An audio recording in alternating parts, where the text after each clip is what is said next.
And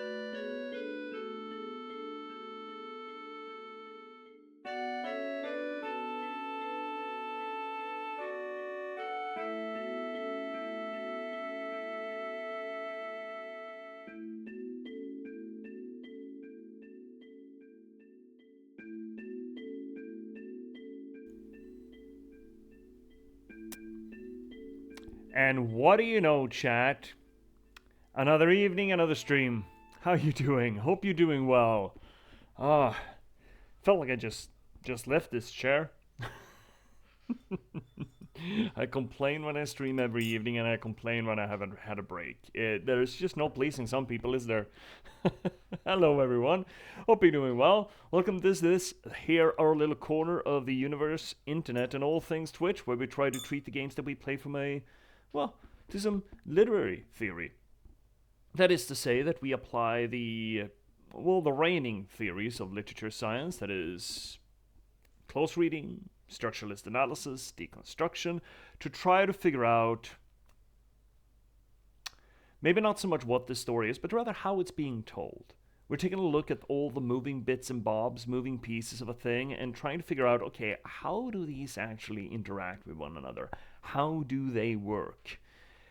We do this, well, not just because I enjoy it, not just because it raises the bar with which we approach the games that we play, and also, puts in an effort to legitimize the media. Because, let's be frank, to large swaths of the population, games are still toys. They are not considered with the same effect or gravitas as our Hesiod's or our Homers, our Cervantes, or our Dantes, and I think that's a damn shame. Because, as all of you know, surely just as well as I do, they can be. They fucking can be. They absolutely can be. And it's about time that we treated them with the same gravitas, isn't it? No, all those reasons, golden ones, but the most important reason why we're here is, you see, technically a promotional one. You see, I never intended to become a professional streamer when I started. Instead, I started streaming to promote my other work. You see, I'm an author. I'm a writer. I've been a novelist for the past 10 years. I've written 8 books in that time. And I started streaming with the explicit purpose to try to promote the book that I just recently had released. My 6th down the line. The Last Box, a cyberpunk thriller about the spontaneous eruption of sapience in a random slug of gaming code, and the people who are unfortunate enough to have to try to reconcile with that fact. I think it's a rather good book. I really think you should check it out. It does a few things different than most other AI media does. At least the AI media that I've consumed. I may not have consumed it all, but I have consumed plenty of it. Number one, it is not about world domination or genocide. I don't understand why we immediately believe as soon as a digital awareness comes to life, it's immediately going to become a Bond villain. I think that's kind of childish to think. Also, it is not about constructed sapiens, but organically popped into existence, organically grown, homegrown as it were. Just as homegrown and organically as a bunch of amino acids bumping uglies in a primordial pool, I see no reason why bunches of code couldn't do the same. So, it allows us to approach the subject matter from a bit of a different angle than usual. And I think it really could prove to be a real springboard, a stepping stone, to a moral and intellectual, honest, transhumanist conversation that I think we all could make do with having, especially in this our day and age when we're sort of beelining towards general intelligence and our AI development. And there are plenty of venues in life, or, well, our effect on life, that I think would benefit from a good old-fashioned moral inventory of transhumanism.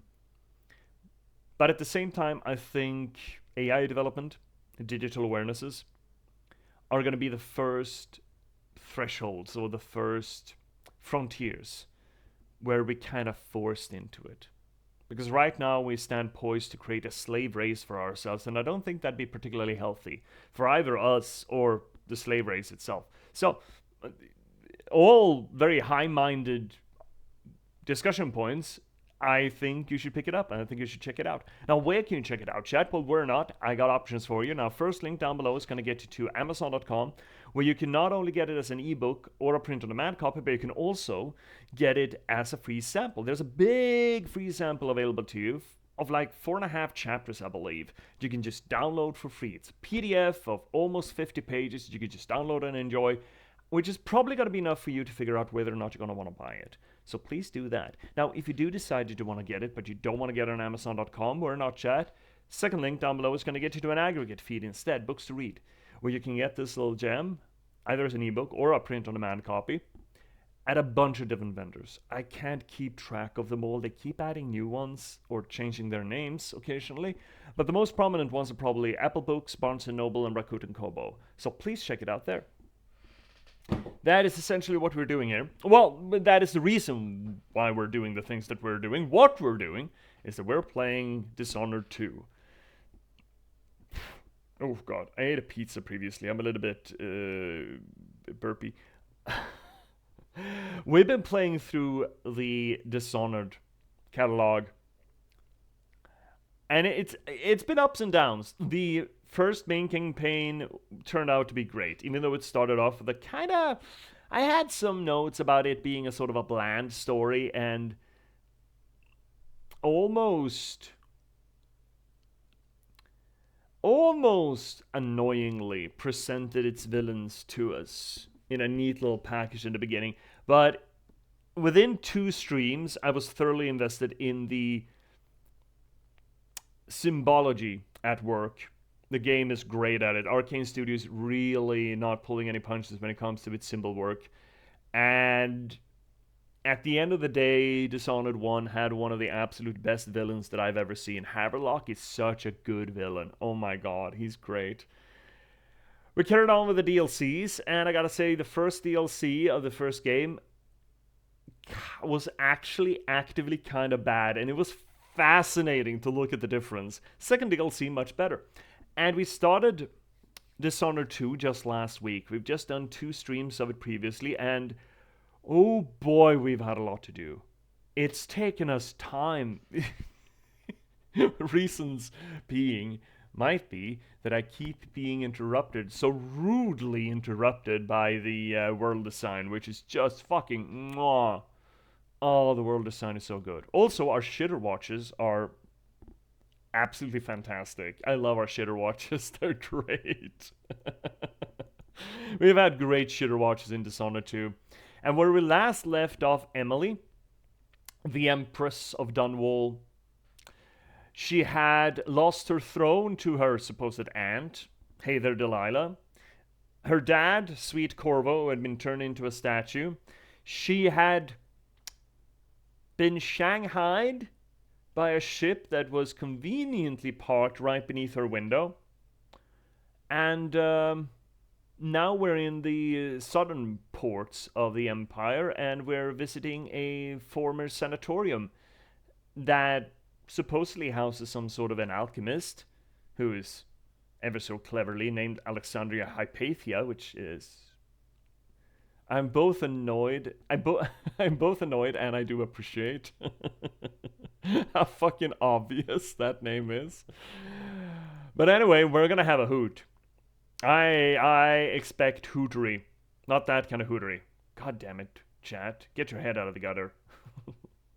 It's gonna be good though. I'm sure it's gonna be good. Let's see. Where do we have Dishonored 2? Here we go. Let's go. Without further ado, we should throw ourselves into it, shouldn't we? Right, I need to... Oh, no. Right. This game locks me out. Locks me in. Locks me out. It locks me. It's a stinker. Fuck. When did it become standard practice for games to just be a borderless window, an actual borderless window that didn't lock every fucking interface behind itself? Also, the sound isn't working for you. Of course it fucking isn't. Of course it isn't. That would be too easy. What am I doing wrong? What am I... Oh, there are 2 Dishonored processes. Processes? Proci? I bet it's proci. It's always something weird. Process? Is that Greek or Latin? Oh yeah, here we are. This great fascist art show that we got. So actually, I had thoughts. Fuck, I should look at those thoughts. I had thoughts about the game that I kind of wanted to bring up with you. Thoughts that I had at a point. Let's bring them up. Where is it? Where is it? Where is it? Stream thoughts. There we go. I had thoughts about what we've been playing so far. And I really should have read these ahead of time, but I kind of forgot it. But we've been talking about the absolute fascist, imperialistic state that is depicted here in the Dishonored games. A lot of the thematical structure, at least, of these Dishonored games have been about fascism in one way, shape, or form, right? Either fascism or imperialism, but certainly autocratic government structures. And I find it curious that the good guys in these games are always the autocrats, or people with direct beneficial ties to the autocrats. I find that it's a bit of a split end, isn't it? If you're demonizing or at least making a problem out of the autocratic system of governance, then maybe you shouldn't make the leaders of those autocratic systems your good guys. Doesn't that sort of clash? So I had a little thought, particularly now that we're playing the, the actual Empress, the quote-unquote real Empress. And the question is that I think we should keep with us throughout Dishonored 2 as we play it. We should keep wondering, is it possible to be a good empress? Not particularly an empress, but an emperor. Is it possible to be a quote-unquote good autocrat? So from what we see of Emily, she seems to care about her people. That song we heard, that street corner song, the troubadour songs. Oh, welcome back, Rin. Hi, Rin, by the way. From what we've seen of Emily, she seems to care. Oh my god. Naughty jail immediately. Did you know that nymphs can breathe underwater using gills located in their rectum and swim by shooting water out of their ass? Basically, you're censoring the wrong word there, Rin, apparently. Basically having their own propeller, their ass propeller. I did not know this. I did not know that they breathed through their butt.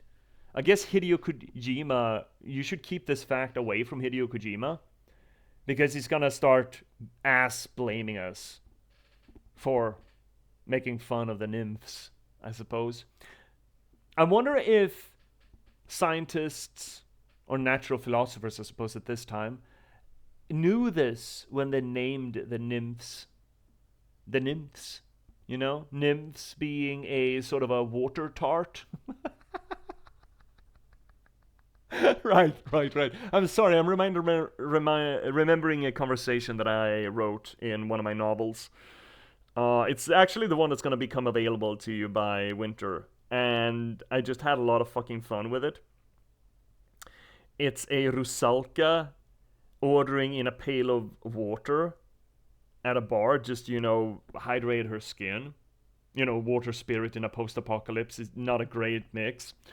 And the waitress, just repeating the order, says, "And a pail of sweet water for the nymph." And the Rusalka go, "No, not nymph. Rusalki." What's the difference? Well, one is water lady and other is water tart. Fuck, I choked on my tea. Oh no! Rin, you can't come into this fucking stream and give me fucking ideas, give me prompts, and then not expect, there she blows effects, okay? You can't just throw this into chat and then just start sipping your tea like you're gonna be unaffected by it. That's not how this works. That's not how this relationship works, bud.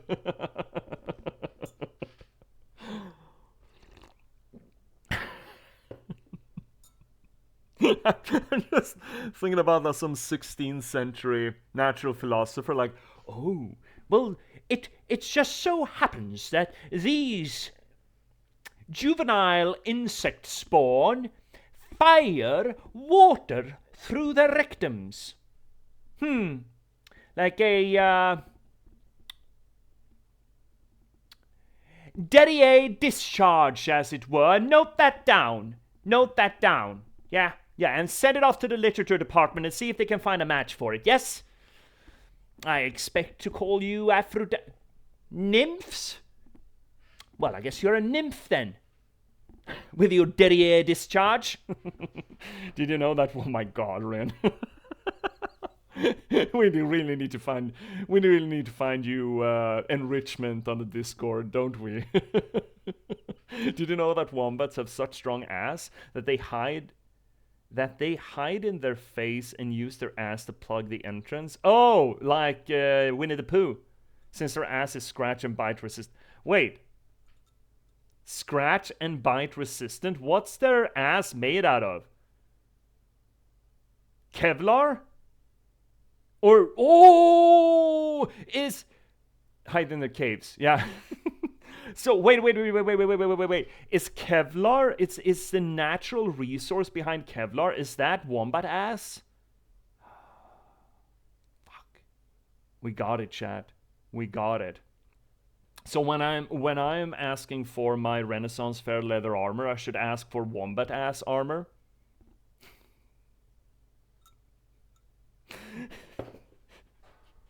How ethically have you sourced this wombat ass leather?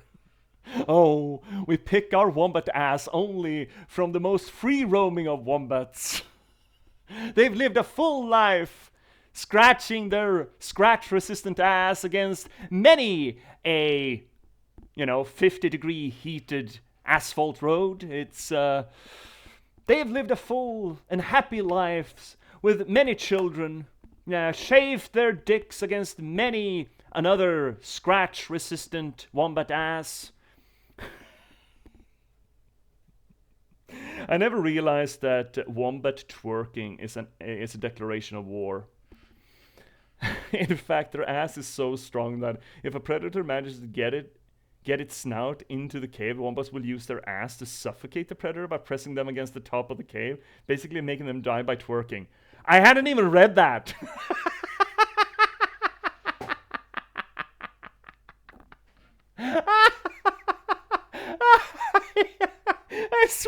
I swear I hadn't read that. Oh. Oh.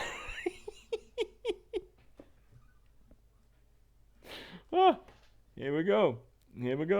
That's a great start. Oh my god. Yeah, Rin, I just opened my mouth and let my mind work in its mysterious ways, I just let it freeform. Jesus H. Tap Dancing Christ.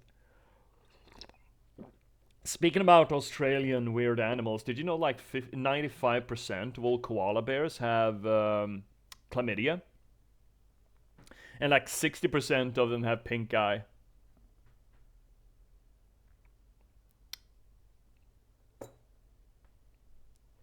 I don't make up these numbers. Yeah, you wouldn't think to look at them. Hanging around in their little teeth, just fucking munching. Have you also noticed that a koala bear never has their arms forward, or maybe their face forward? You always see them staring at you at a 90-degree angle, right? They're just sitting there munching. You never see them munch like this. You always see them like this. Maybe they got syphilis too. Maybe there's some sort of skeletal deformity that's present in all koalas that make their neck go 90 degrees all the fucking time. And the chlamydia is one we can't get infected with. Wink, wink, wonk, wonk. So you're saying that fucking a koala is safe? That's what you're saying. It's like that joke of how AIDS got spread from howler monkeys to humans. Oh my god, we need to start with the channel. Holy shit. Are you done, Rin? Have you gotten the weird facts out of your system? You said it. Ooh. Ooh. Yeah, but I guess they better lock up all the koalas when I get them down there. Well, again, last I heard, all the koalas were burnt out of the eucalyptus forest, right? Well, what year was that? 2018, I think. Yes, we can continue now. Great. Fantastic. Good, good, good. So let's take a radical turn to talking about fascism in an autocratic state, and if it is possible to have a moral government under such a fundament. So, what we have here in the Dishonored games, for the first game, the main campaign of the first game, we played a high noble, well, not that high. Jesus Christ, chat, get your mind out of the gutter. A high-born noble. I guess they fed him his coke and a silver spoon. I need to get off this.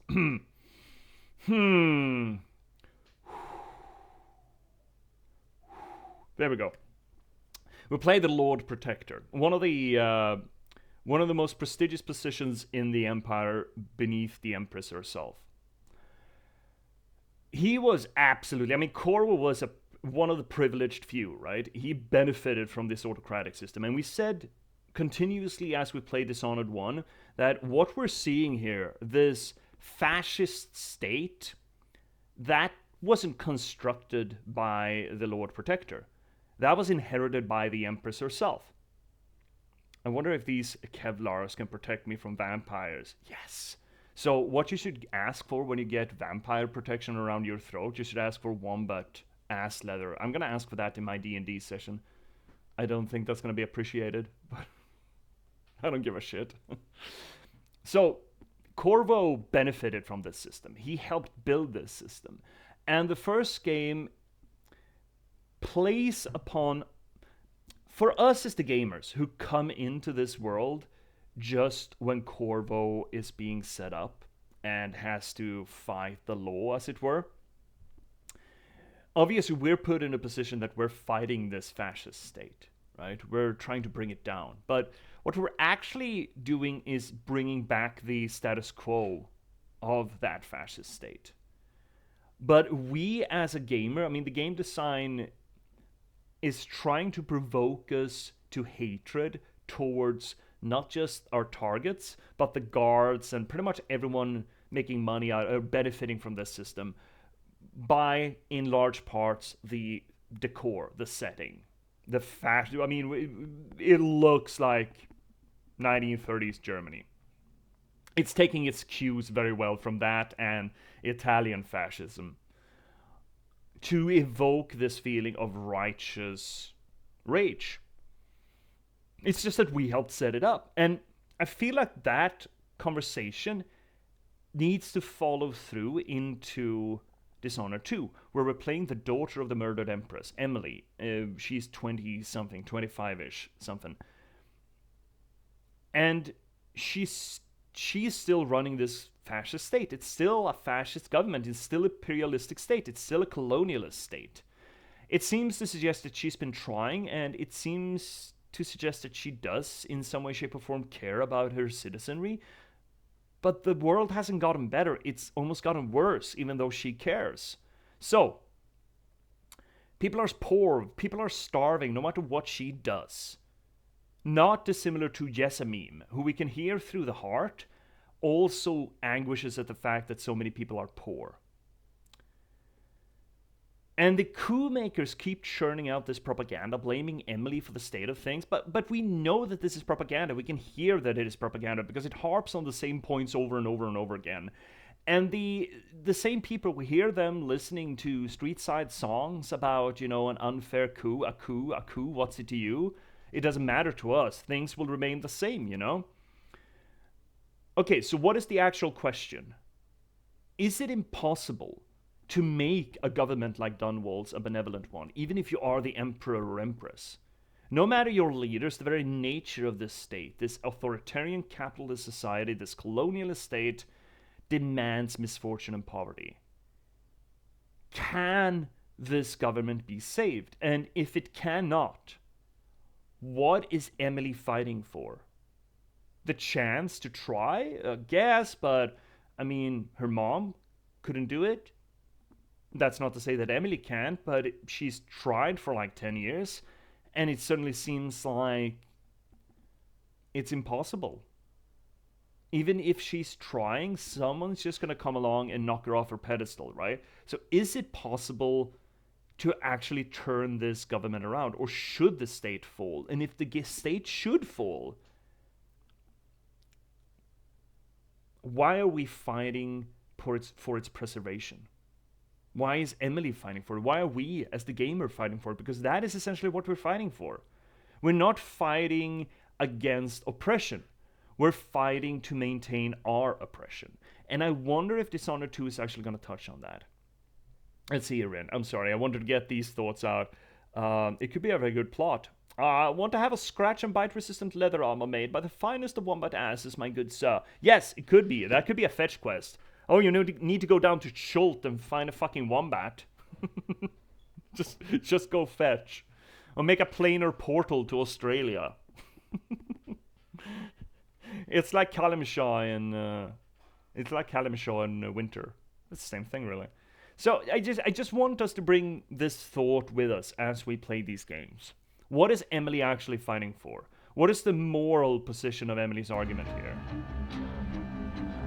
To maintain the status quo or have a chance to change it? What makes her believe that she can change it? Or maybe the game is not about that at all, but considering that the game goes out of its way to show us this fascist state and the evils of this fascist state, shouldn't that also include then a self-consciousness about that? You know?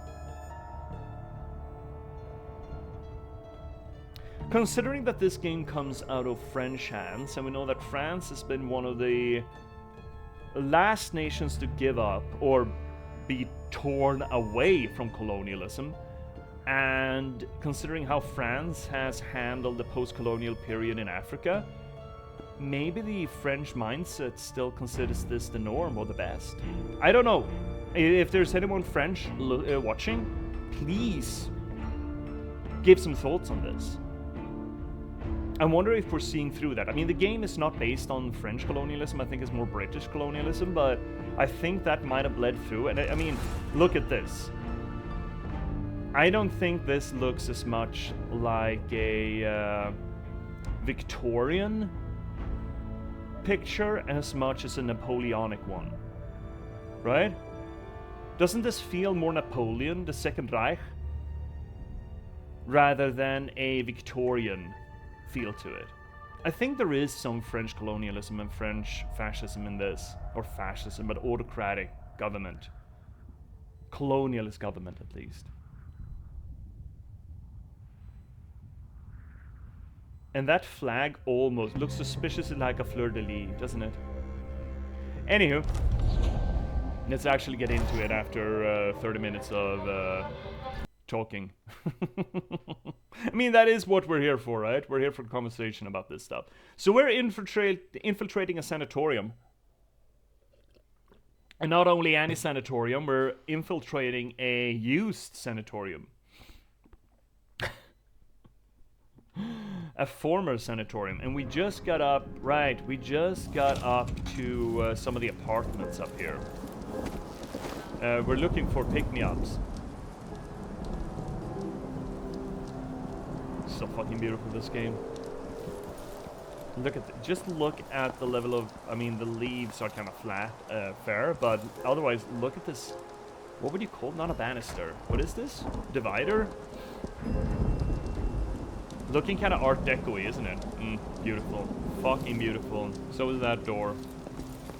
Yeah, your door is beautiful. I wonder what... Ooh, this is not going to be shit or watch. This is just the wash basins. Do we have any friends in here? Oh shit, rats? Are you dangerous amount of rats? No, they're not dangerous amount of rats.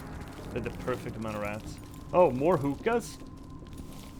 I wonder if there's a Moroccan on the design team here. I'm seeing a lot of hookahs.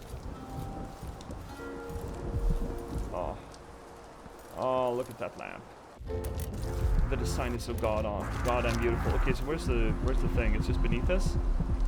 That's the one we wanted, right? That is the one we wanted. Oh, there's one up there too. But that is the main building, isn't it? Also, I can't recall where I read, but Mongolian wild ass was 6 fast. Wait! Did you just call Mongolian girls easy? That's racist, Ren.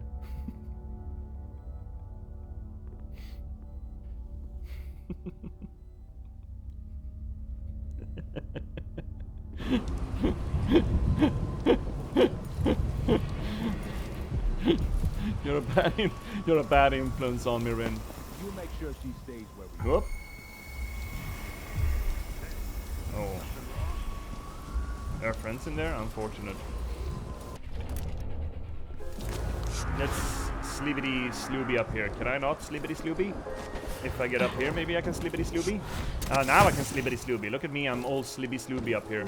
Come on, get up there. Beautiful roof, beautiful ceiling. Well, roof. This is a roof. The ceiling is just underneath this. Oh, I can get in there. Cool. But I want to get in here, though. Oh, shit, dude. Why would he say that? Makes no sense. That's the watchtower. What's the watchtower? Kissing. What's the watchtower? Well, we're gonna give you a good time. Ooh, oh, Jesus Christ, they fucking sus. We were just running. We were just fucking boosty. No sneakies? We should be sneakies. Sneak, sneak. Can I not get in here? What is this garbage? We need to put him somewhere. Oh, not with the rats. No. Right, there are fucking rats in here. We can't put him with the rats because the rats are never gonna leave his ass alone. Can I get up on the ceiling? I think he'd love the ceiling. No? No ceiling? Come on. I just wanna put him up. I wanna. Oh, yes, yes, yes, yes, yes, yes, come on. Almost. Almost. Not quite. Almost. We got it. We got it. We got it. We're gonna get it. We're gonna get it. We're gonna get it. We're gonna get it. We're gonna get it. We're gonna get it. Don't you worry. There we go. There we go. Now we can put him up here where the sun shines. There we go. See? The rats will never get to him and he's gonna have a jolly old time getting down here, yeah? That's perfect. How am I supposed to get into the rest of this floor, though? Am I not? Am I being denied floor? Surely not. I mean, I'm seeing that entrance, and we will get to it. But you know, I wanna something siggy siga. You know? Oh, down there. Oh shit, that's somewhere we're gonna have to explore, isn't it?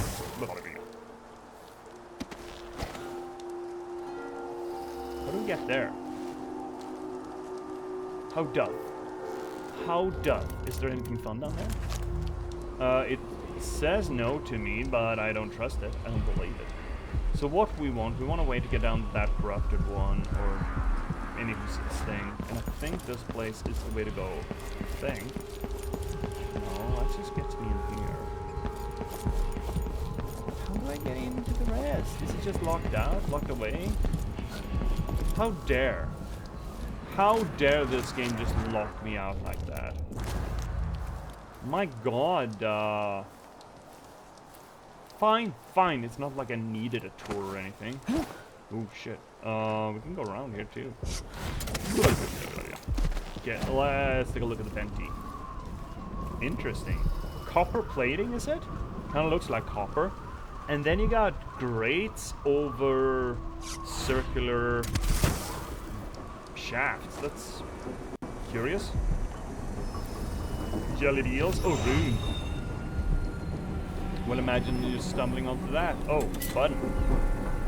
Oh, oh, oh.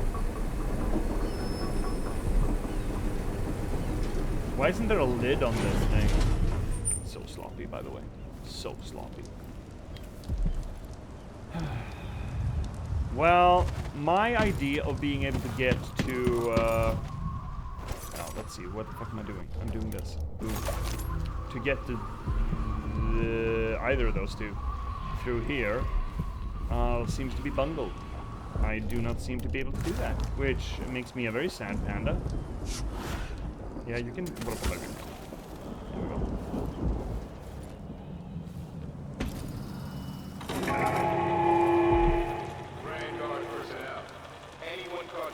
Oh shit! Where the fuck did you come from, bud? I need to. There we go. Where did you come from? Where did he come from? Also, I'd like to argue the fact that I'm a bad influence. It's simply you didn't get a chance to reveal your other side.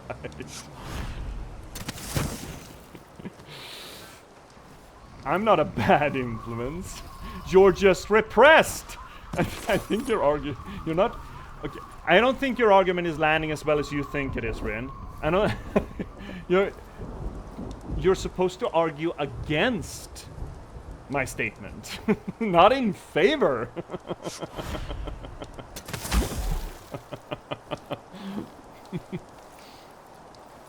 Oh, but I wanted to get in there. We couldn't find a way to get in through the kitchen. I just thought uppies was the place to go, but apparently not. Oh, this place. Okay. I mean, I'm not denying it either. That's fair enough. I'm not saying I'm not. There's this saying that I've never forgotten or read in some sort of a quote book once that I think is relevant to a lot of Oh, that's her office already? Well, we don't want to go in there already. There's so much more to look at. Don't lead me into temptation, the quote says. I find the way myself. I find the way so easily myself. I think it's the quote. Okay, I guess we're going back inside here then. There's nothing here. No, that's just the uppies.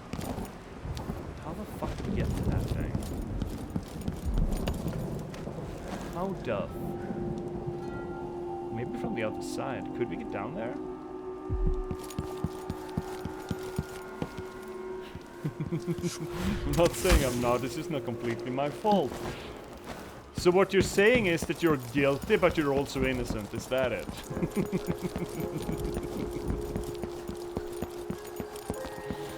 The court would like to declare the defendant a deviant. Yes, but it also wasn't my fault. How can I even get down there? Is it possible to get down there? It feels long. I don't think I can get down there, but it looks like we can get in from the other side, from the far side. Exactly, great. Well, there you go. That's probably dangerous, Emily. You probably shouldn't do that on a fucking balcony like this, but you know, do you. You're the Empress after all. There's the rats, okay. Oh, we can never survive this fall, can we? We're gonna be a little, oh. If we had that thing that we could squibbity swooby. There's a dude. I wonder if we can just watchy and it's gonna hurt, isn't it? Ah! Yeah, that hurt. We can probably eat some eels or something.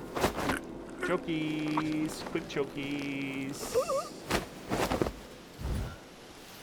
Let's put him with all the shit, all the garbage here. Yeah, that's a great place for him. Wasn't there another one? I think there was a patroller here as well. Oh, there's a garbage bin. Great. We're gonna put him there eventually. But I seem to remember there being a there, for example. Suspicious.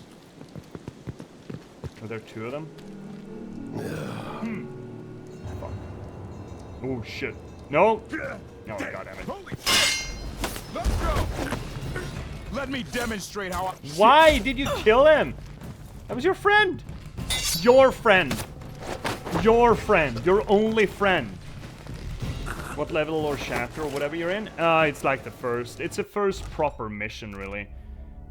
We've taken our time getting in here. We had the tutorial where we fled Dunwall. And this is the second map of the first mission. We're going real slow. Rather, we had a lot of things to talk about, and we've been going at it slow too. I mean, you know, I shouldn't try to convince anyone of anything different. Because we can't go down there. Well, we can, but you know, we shouldn't. Can I see me to that thing? No, I cannot. Okay. I guess we're going down there again.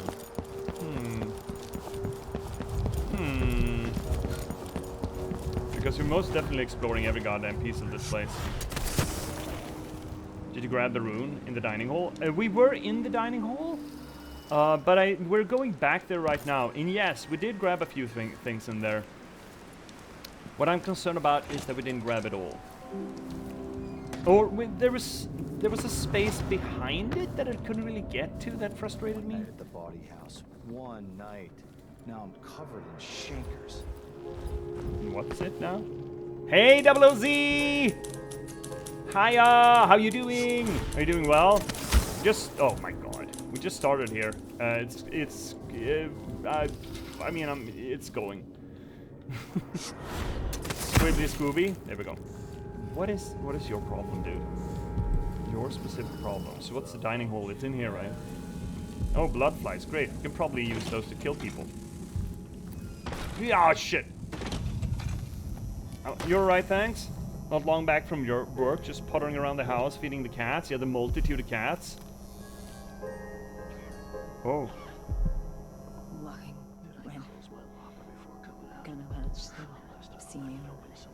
So many people in there. Alright, there are people up here too. Or maybe we clear them out. Anywho, there's that fucking bone charm.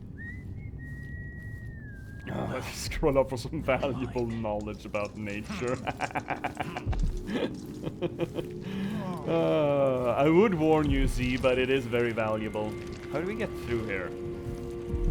Is this a secret book? No. Blood fly nests all around them. Horrible. We did look here. We did not find a secret passage. And those guys are right where I left them. That's great. I cannot fathom where we're supposed to get in there. How we're supposed to get in there. What is behind here? Oh my god. Sorry, webpage froze. Didn't hear anything. What? Can't hear you. What? How the fuck did we get in here? Nerves are shot. Just get these shit. Going on. How? Did we grab the map?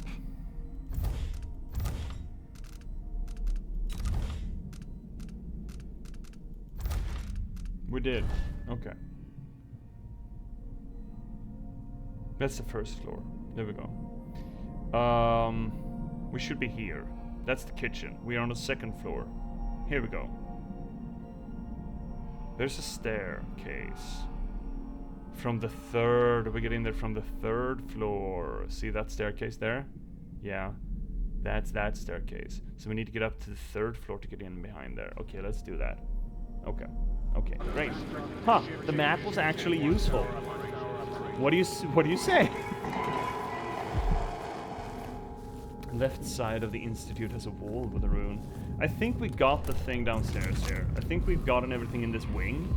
Except these for what is in here. And also something up there. Yeah, okay, so we're going up to the third floor. Twerking wombats.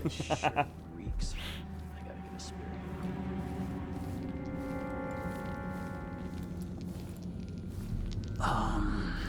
There's no one. You're high. I don't feel like... Ooh. You can do it like this. Oh, well, will you look at that? No. Someone is asking for trouble. Someone suspicious. There's no one here. So let's see. What was it? There's no one. You're high. You're fucking high as a kite, bud. I thought I saw someone right here. Better have a look. Let's check the place just in case. My fucking god, these guys. These fucking dick crazy motherfuckers.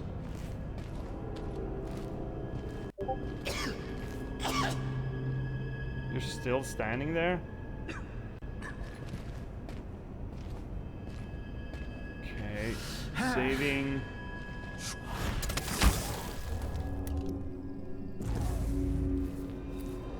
I think there's another dude just behind us. Can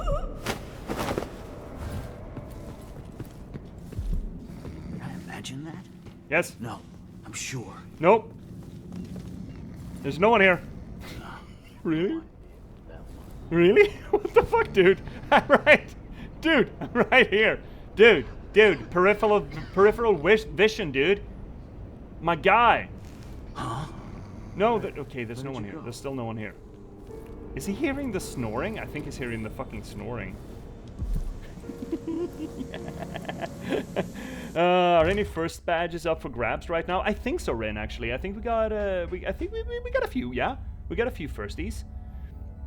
That guy was on a mission just to completely miss you. Yeah, I mean, to be fair, Double OC, I think intentionally not seeing Emily right now it's on brand for your survivability, you know? Unless you have a very good severance package, I don't think it's incumbent upon your career prospects to look at Emily.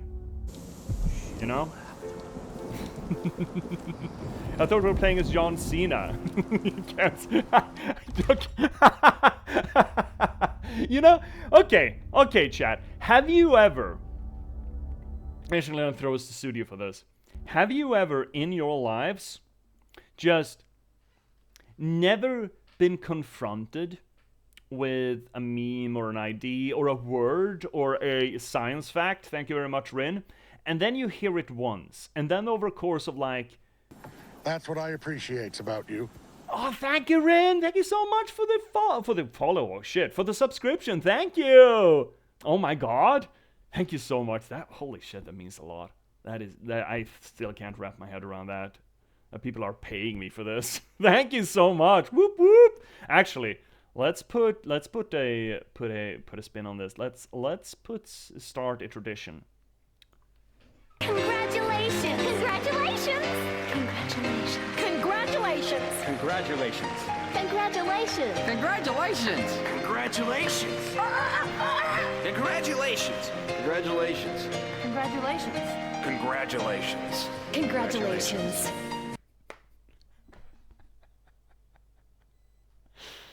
Oh, fucking I love that sound clip so much. Anywho, I'm gonna support fellow mad scientists. Thank you. Of course you do.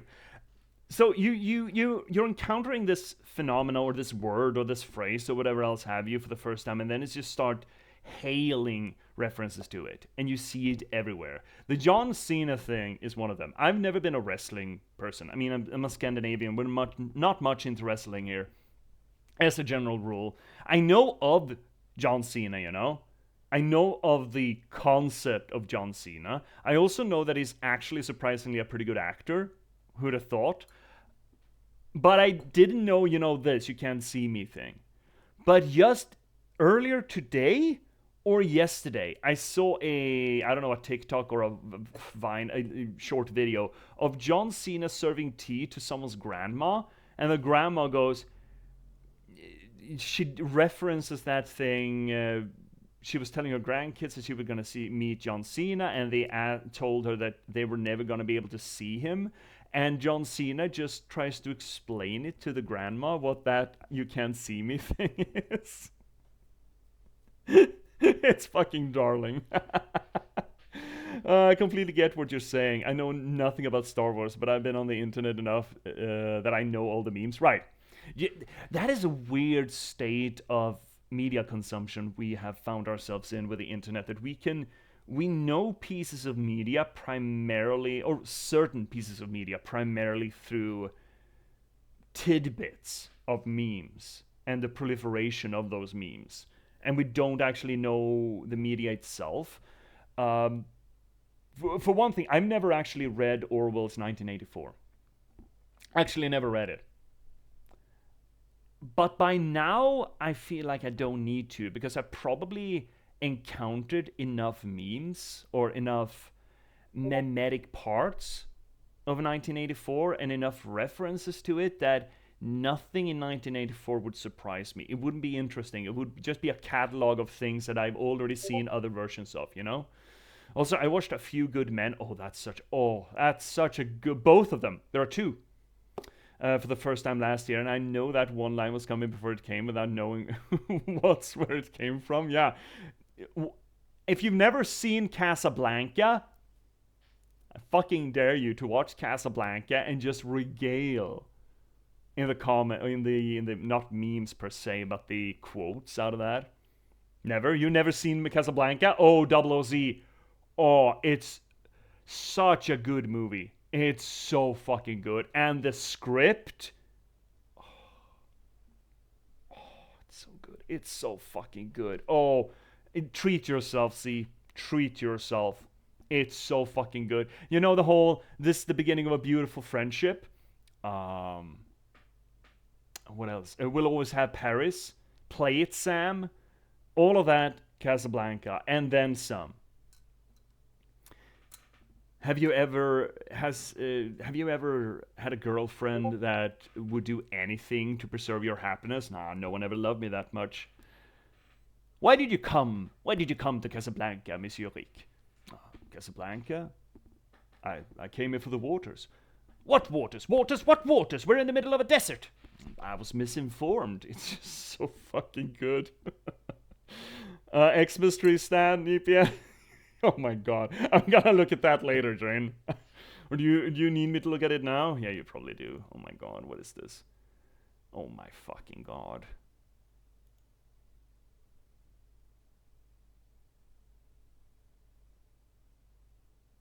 Okay, so I'm not posting this.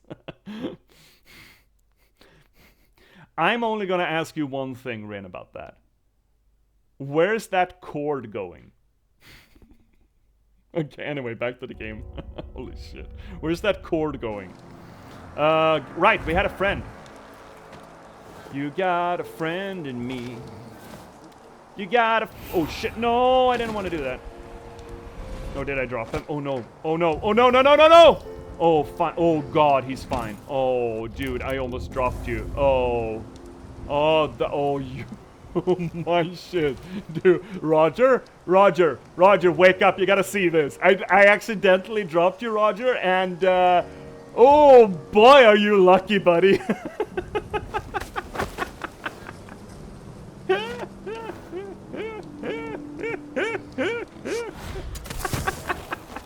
Oh, Roger, oh, I think your reflex just sent a little shart out your ass there. Your body just knew what was about to happen and it just spontaneously reacted with brown pants, I think. Holy fuck. Okay, so where's your friend? Did your friend walk home? Oh, wait, are we already at break time? Let me have it. Guess we're already at break time almost. What do you mean what do you mean locked? I need her key, fuck. God damn it. Okay, I guess we're not getting those things then. All this hassle. Stretchies? There's me drink. And drink? And drink? Stretchies and drink?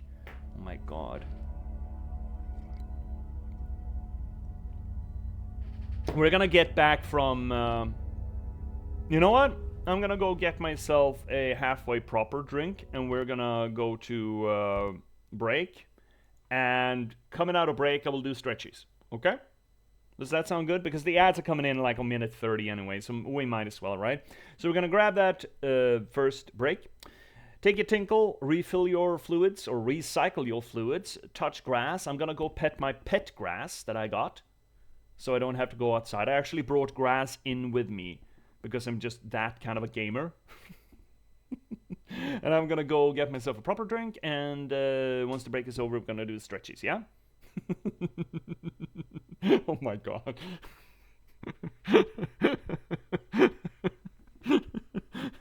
Rin. That's such a weird... That sounds like the weirdest pickup line. Hey, Z, you wanna see a Christmas tree stand? Anyway, break time. Please don't go anywhere. I'll see you all in 3 minutes, yeah? See you soon.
Alrighty then, we had break time, and I was sent a stretchy, so I guess I got a supply. So I keep thinking about this idea of how the autocratic fascist governance in this game fits together with the narrative. I wouldn't want to immediately assume that it's a ludonarrative dissonance thing, that Arkane just wanted to use this sort of aesthetic and didn't really think about what it meant, because they've been good with the symbological work in their games. Well, at least in Dishonored here, right? I don't know how good they were in Prey. I didn't really think about any of this stuff in Prey. It didn't pop out at me, really. Maybe just running with an aesthetic that they want to explore. Could be the case. That would be a pretty boring explanation if that is the case. But I mean, it still could be it. Because it's not even... I mean, in the first game you could argue that it's some sort of a matriarchal thing. They want a woman on the throne rather than a man. But not in this case, right? We got Delilah. Hey there, Delilah. Taken over from Emily. So it's not even that. So I don't really... I'm not quite seeing the argument here. The political argument that Arkane wants to do. Because it's certainly a game about politics, right? We like to believe that, oh, keep politics out of games, but, you know, it's there. Even, you know, vanilla is a flavor, after all. It's like those people arguing that Helldivers 2 is not a political game. Absolute fucking melons. So what is the politics that Arkane are trying to either undermine or propose to us in Dishonored? Is it good governance, that there is bad autocratic governance and good autocratic governance? I feel like they've sort of mismanaged that in that case. Because we've seen now what happens 15 years after a quote-unquote good ending in Dishonored 1. Actually not much. The rat plague is over, but people are still going hungry. Dunwall is still falling apart. The Empire is still not getting enough whale oil to supply its demand. Things are still going bad. Despite the success in the first game, right? Oh god, my shoulders. So what is their argument here? I really, really hope that they're gonna get into it in Dishonored 2. And especially on Emily's reflections about it, you know? Okay, you're the first person legit taking the stretch thing seriously.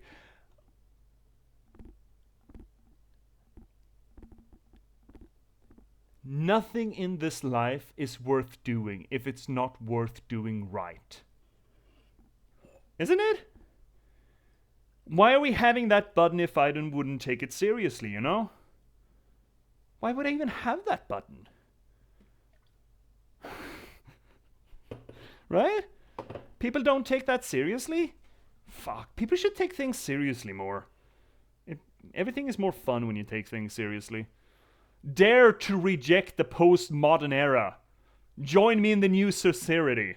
Amen. Me and Rian are just having an in-depth discussion about the tree. Oh no. I'm gonna have to take Rin up on some Discord changes and just design a depravity pen for you to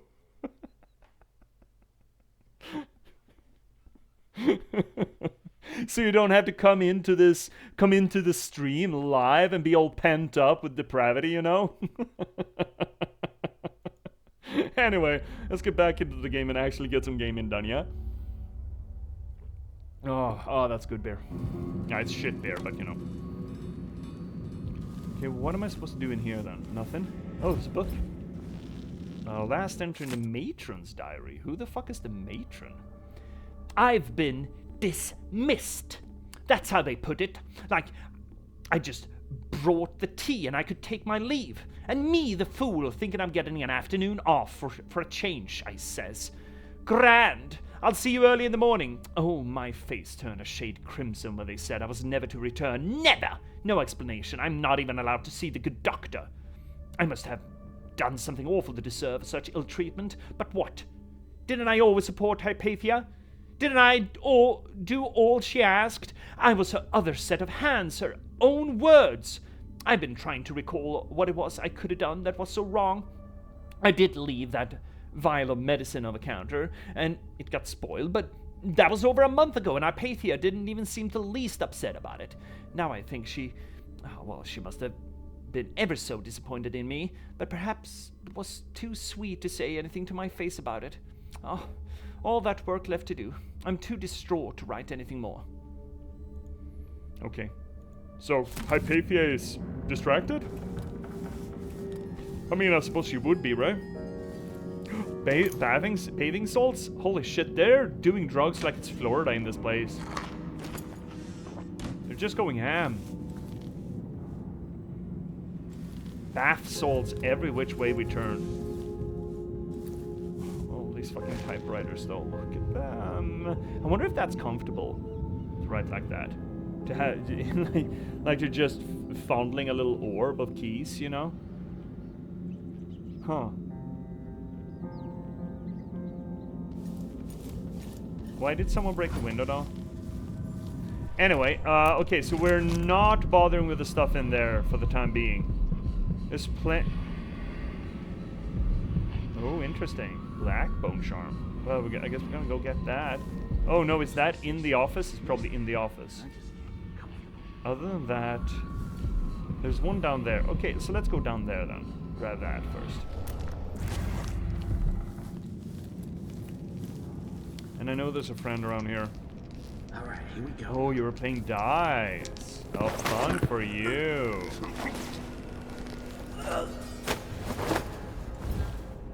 Am I the only one that gets a little bit discomfited by the fact that what is it, the singular of dice is die? I just feel that's a little harsh, you know? That's good looking glass. I think. In it, governor. I rather do think that it is, good sir. Wait, you were playing dice and cards? And gambling?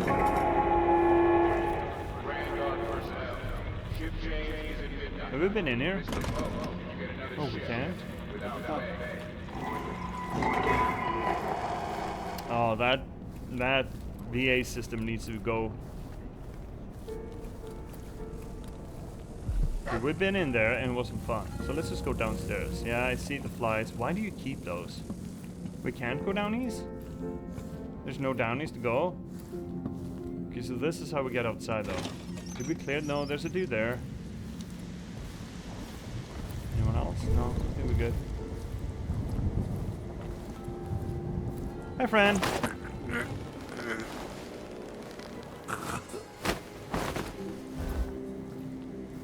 Ooh, so this is where that is. No, shit. No, don't let the rats get you. Oh shit, guard. Nothing happened. Let's sneak you on bicycle then.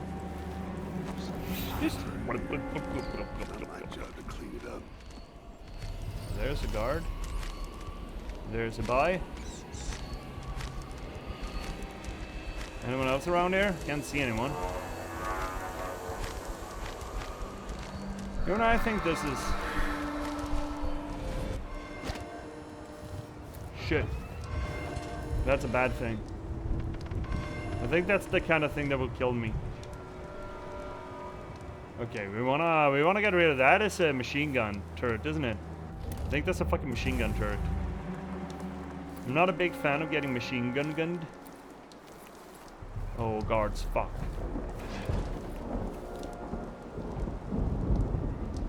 Oh, weird kind of host here.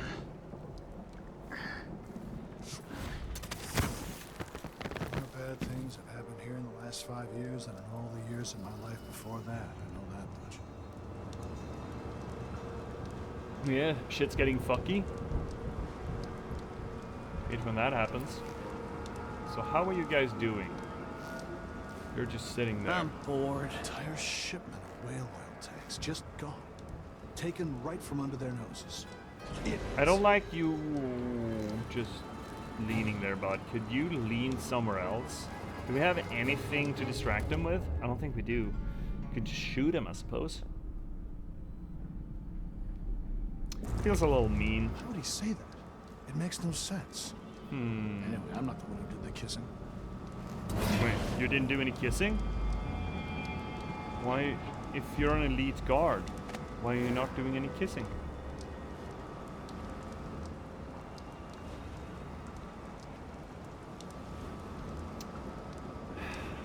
Little girl from Morley, I love it in the chorus. Whoa. A spider eyes from Bristol, was good I had my pistol, and I met a lady from Tibia.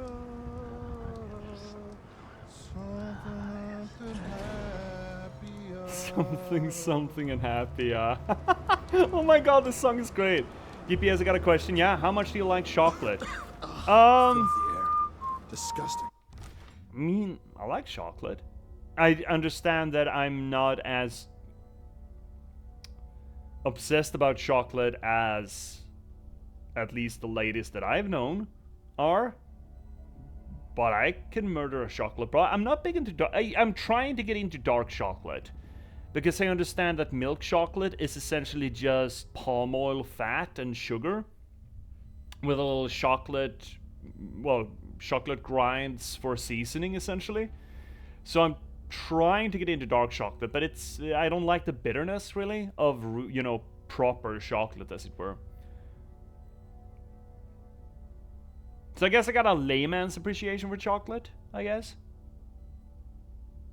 But it's bad chocolate, the one that I like, unfortunately.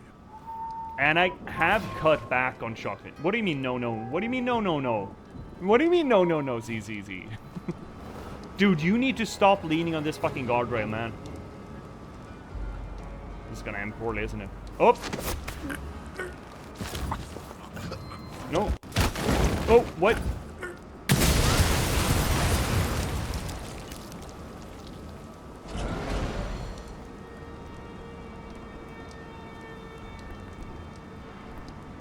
He started it! He did it! I didn't do it! He did it! I didn't do a goddamn thing! What the fuck?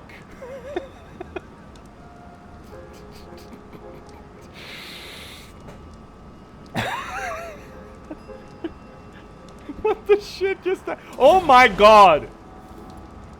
That's a neat fucking cut! What the hell happened to you? And where's your other leg? Where did the other leg go? It's gotta be around here somewhere, right? Where's this second leg? And the arms too? Did you lose every other bit? Where's the rest of you? Oh my god. Oh my god. Oh, I think we just murdered a man. I mean, we didn't do anything. It was an accident. It was totally an accident. You saw it. It was totally an accident. I didn't do a goddamn thing. I didn't do nothing.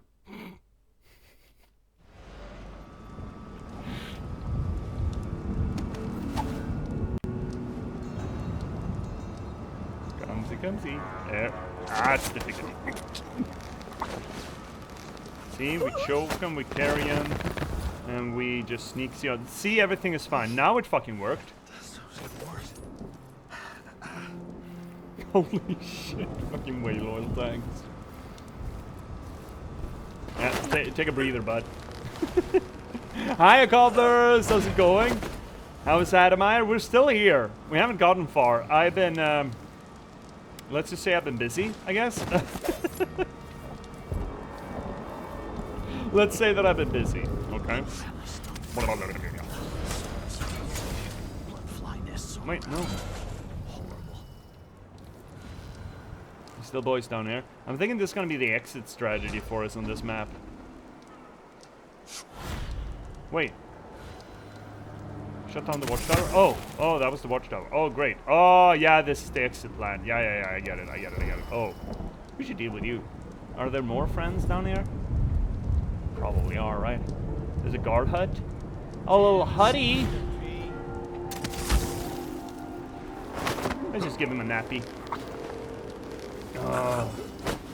C and Rin have been keeping me company with absolute fucking depravity. What is it? Balties? Healthies? Anything else eats? No, okay. Okay, so this is the exit strategy then. So the boat is gonna come up here when we need it. Okay, great. Fantastic. Hey, Z. Haven't been supplying the. Oh no, that's fair. That's old Rin. Yeah, you are right. I shouldn't throw you under the bus there. Z, I really shouldn't. You're absolutely correct. Oh, that's Razor Wire. Fuck. So we were talking about how much people love M&Ms. That's also a Patheus key? God damn, all the interesting places are locked for us.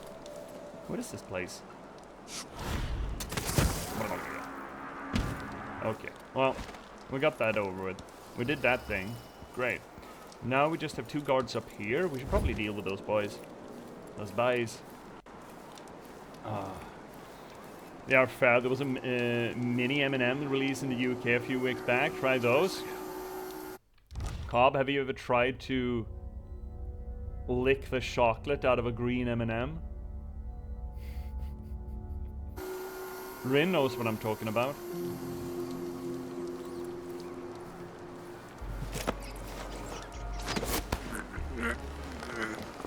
Oh my fucking god.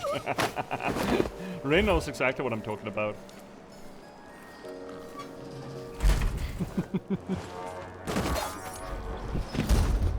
Oh, something stinks around here. Not my job to clean. That wasn't me. No, it's not me. There's no one here. There we go. There's no one here. I kind of like the parkour in this game. She also knows now. Oh my god. You do, yeah? Could eat them in places of meals, cobblers. You have no idea. You have no idea the depths of this pit that you're digging for yourself here. Just saying. Whoop. Dude, how? Did I imagine that? Yes, you did. No, I'm sure. No, you're not. Dude, peripheral fucking vision. Dude, peripheral fucking vision, my guy! Dude, you can't be a guard and be this simple, dude. Fuck sakes, man. God damn it. So, okay, so what was the controversy about the M&Ms? What actually was the controversy? Was it just the fact that the green M&M looked slutty in a commercial and the Republicans had a tizzy fit about it? Was that it? Look, I don't know. I'm just a simple man, you know? I don't know these things. How do we get downstairs? How do we get to the basement? Where's the basement access? Here, boy. Are you dead yet? That's no way to talk to your dog. Oh my god. So where is the fucking basement access? We were down that way, I think. We've been down that way. Where is the basement access? Maybe we should just go up to Hypatia and have a chit chat, chinwag, yeah? Oh, anything that makes people clutch their pearls is controversial these days. When I call OOC, whenever I hear anyone using that term, clutching their pearls, I think of, there's this artist, comic book artist, that does a lot of funny, not lewd per se, but has a lot of intimate storylines in his work. And there's just one scene of, I think it's an actual honest-to-God angel that just goes, "Oh, that other person did something bad? Quick, come in my chest so I have some pearls to clutch." That I just think is so fucking funny. I just... that is what I think of when I hear pearls to clutch. Tucker Carlson had an amusing segment on it. They won't take my green M&M away and something like that. Oh my god, what even... Okay. Wait, it was the... Wait, what was it the Democrats that wanted to get rid of the green M&M? Won't you marry me? 12 weeks have I been at sea, chasing monsters in the brine, dancing hagfish on the line. Martha, won't you marry me? 12 weeks have I been at sea.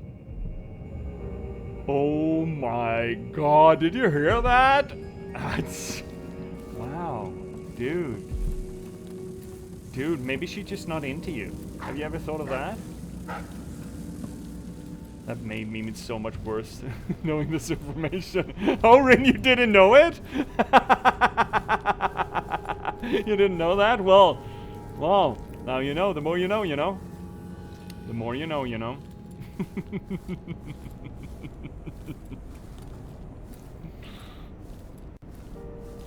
Okay, I guess we're going to our Patheus office then to maybe get access to some of this bullshit. Is there even a... Maybe there is in basement access on the elevator. Do you think there might be? Or do we need a fucking Hypatia key for that? I bet you we do. Can I just...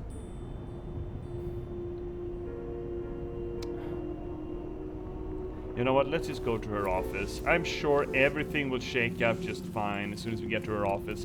The basement is accessed somehow, saying nothing. I bet we're gonna get her key up here. Let's just go to her office. She had a thing here, I'm pretty damn sure.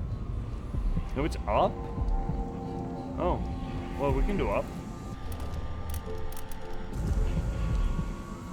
That's gotta be accessible, though. To us? Surely. Surely that's accessible. What about it? Oh, god damn it. There we go. Regenerate that. No, thank you. What about it? Oh, looking while you have dinner. Oh my god, I wish I had dinner. Wait, what the... Is it on the ceiling? What the fuck's going on in here? Okay. Oh, is that uppy? Wait! Ow, Emily! Oh my god! Oh, Emily, I'm so sorry. That was my fault, Emily. That's me. That's all me. That's all me. How the fuck am I supposed to get up there then? Like, up on the chimneys and up? I'm thinking from there up. Can I? Maybe. This is not perfect system, by the way.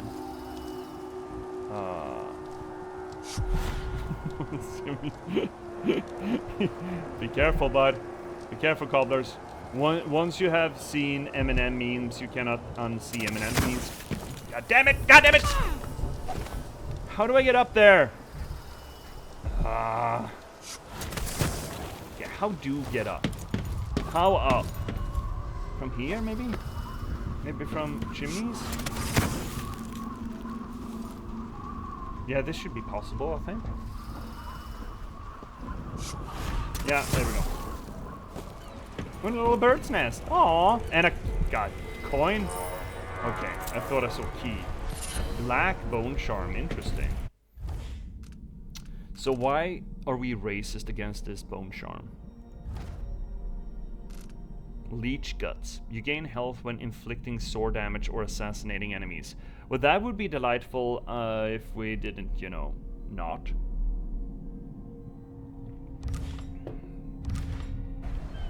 If only it weren't for the fact that we didn't.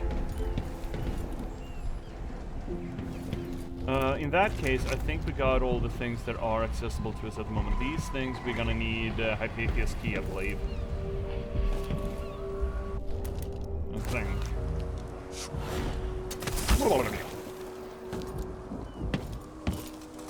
Yeah, we are. We are, which means, yeah, that's in the basement and those three are in the wing, yeah. Okay, so let's just go in and see how J.P.S is doing, shall we? Let's actually progress the game. I'll eat some fucking grapes, sure. Wait, what is up here?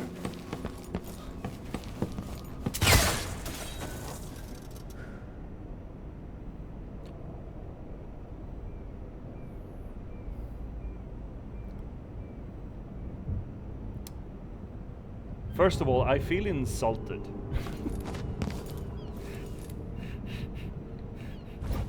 Why did you put the trap in a cage?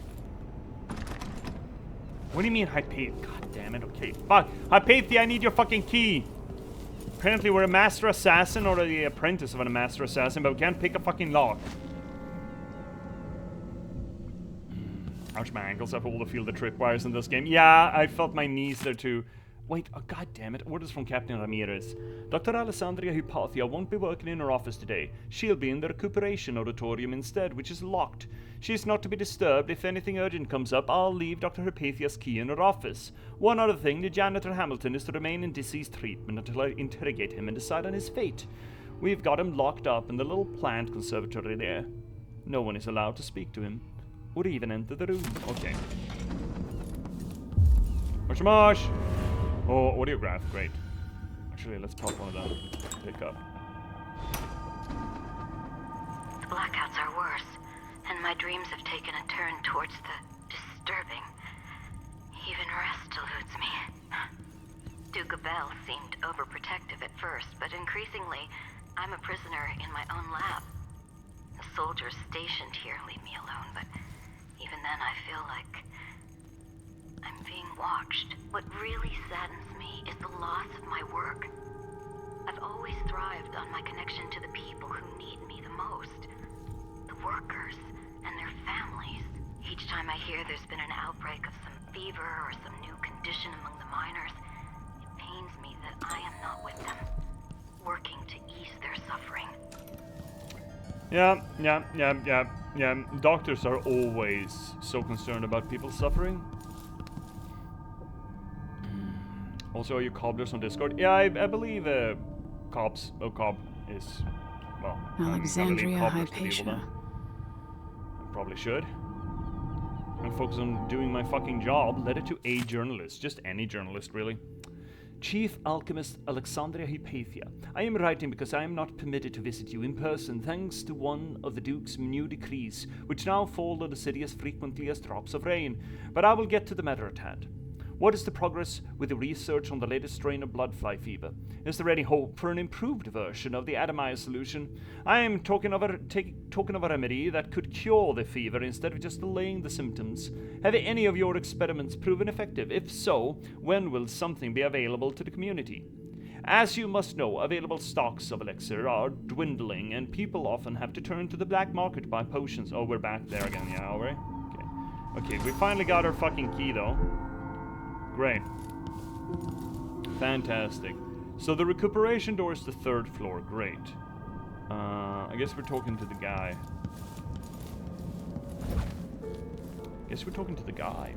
To the guy!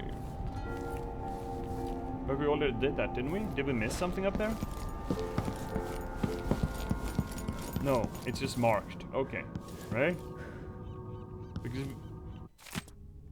Dr. Hypatia, I know you're busy these days with your experiments and all, but since you seem to be in the Duke's good graces, I was thinking maybe you could request extra funding for the old basement. With most of the personnel sacked, I can't deal with the flood, so I just sealed it off for now. That won't do. The building any good long term. And anyways, there is still some stuff stored in there from Adamai's old days. Some of it looks valuable. Oh, yeah? How the fuck do we get to the basement, though?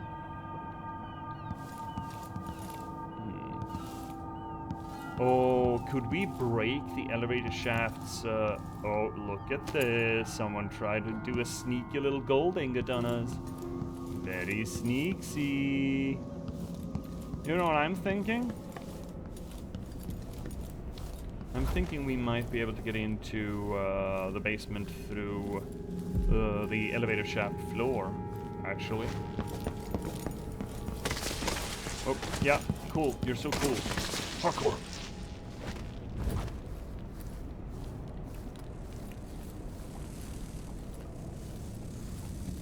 Yeah, that is a breakable floor. How do we get in there? How doth...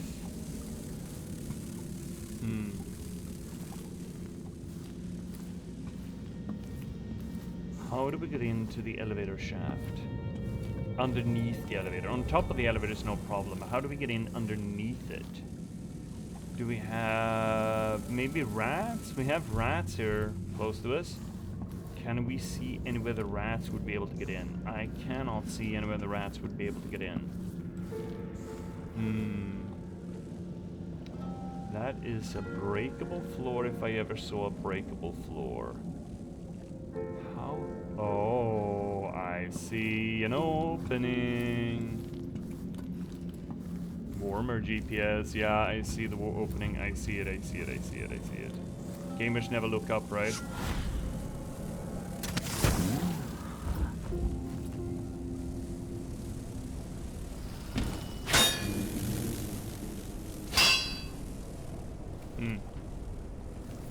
I guess we need to bomb it. That's gonna be loud though. Yeah, they're upset. But if we bomb this, everyone's gonna be angry at us.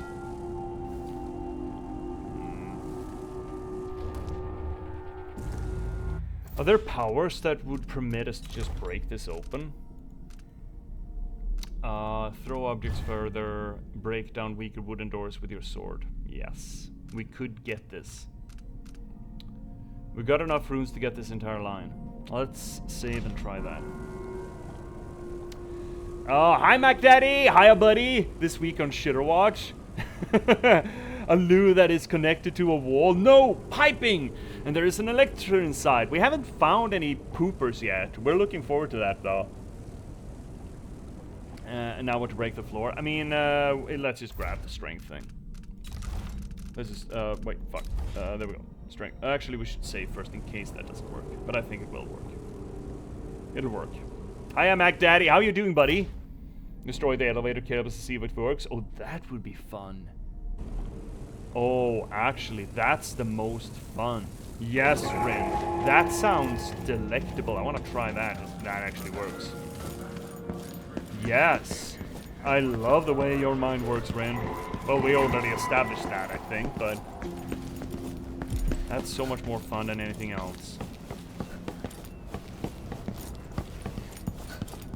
That is totally worth the long way around. Can I get... no.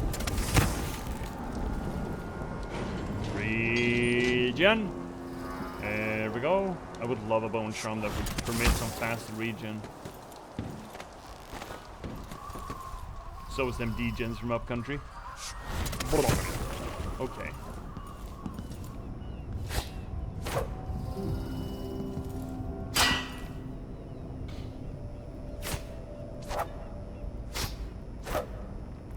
I'm thinking this is not actually breakable. No, I don't think this is breakable. Unfortunate. Maybe we need to...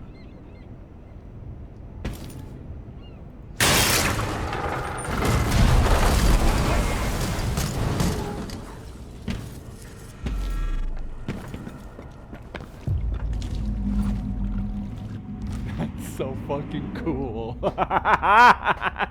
That's so fucking cool. Oh, that's so fucking cool. That's a lot of fun. That's so much fucking fun. I love the fact that I just immediately went for the myth of jumping when the elevator lands to hope that that's gonna mitigate the fall. Didn't Mythbusters debunk that one? I think they did. I'm living large at work and looking for something to listen to, and Oz says, you funny, so here I am. She did not disappoint. Thank you, Mac Daddy. Oh, I hope I can provide entertainment to you at your hour of need at work. Oh, since you're trying to break cables. Yeah, I mean, fuck yes. Have you guys seen Gang Beasts? It's a sort of silly putty fighting game. It's completely fucking bonkers. But I love a level on that that's just you're fighting the other silly putty little guys next to two elevators along a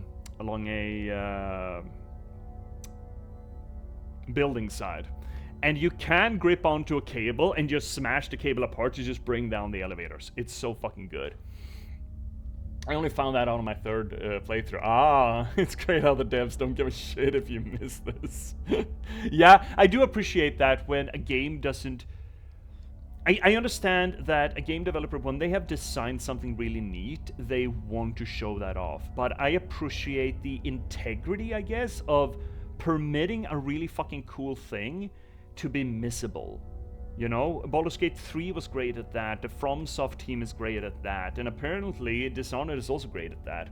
Dishonored has so many threads to pull, you'll never watch or play the same route as, or someone. Bro, Gang Beast mentioned. Here we go. Yeah, I haven't played a lot of Gang Beasts, but I've seen a bit of it, and it's a lot of fucking fun. Holy shit. Gang Beasts is so much fun. It shows confidence in your work, I think. It does, right, cobblers, right? If you feel that my stuff's good, and I don't need to account for it, I think that is the sign also in writing of a good writer, right?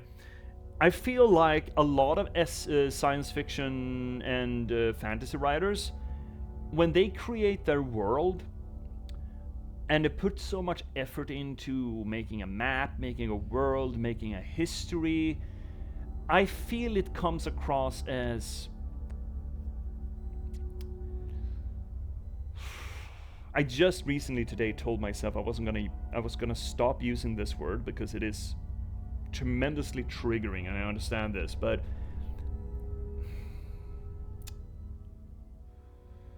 when an SFF writer puts in all the work of creating a world and then feels the need to show off their work, I don't think that's in the benefit of the story.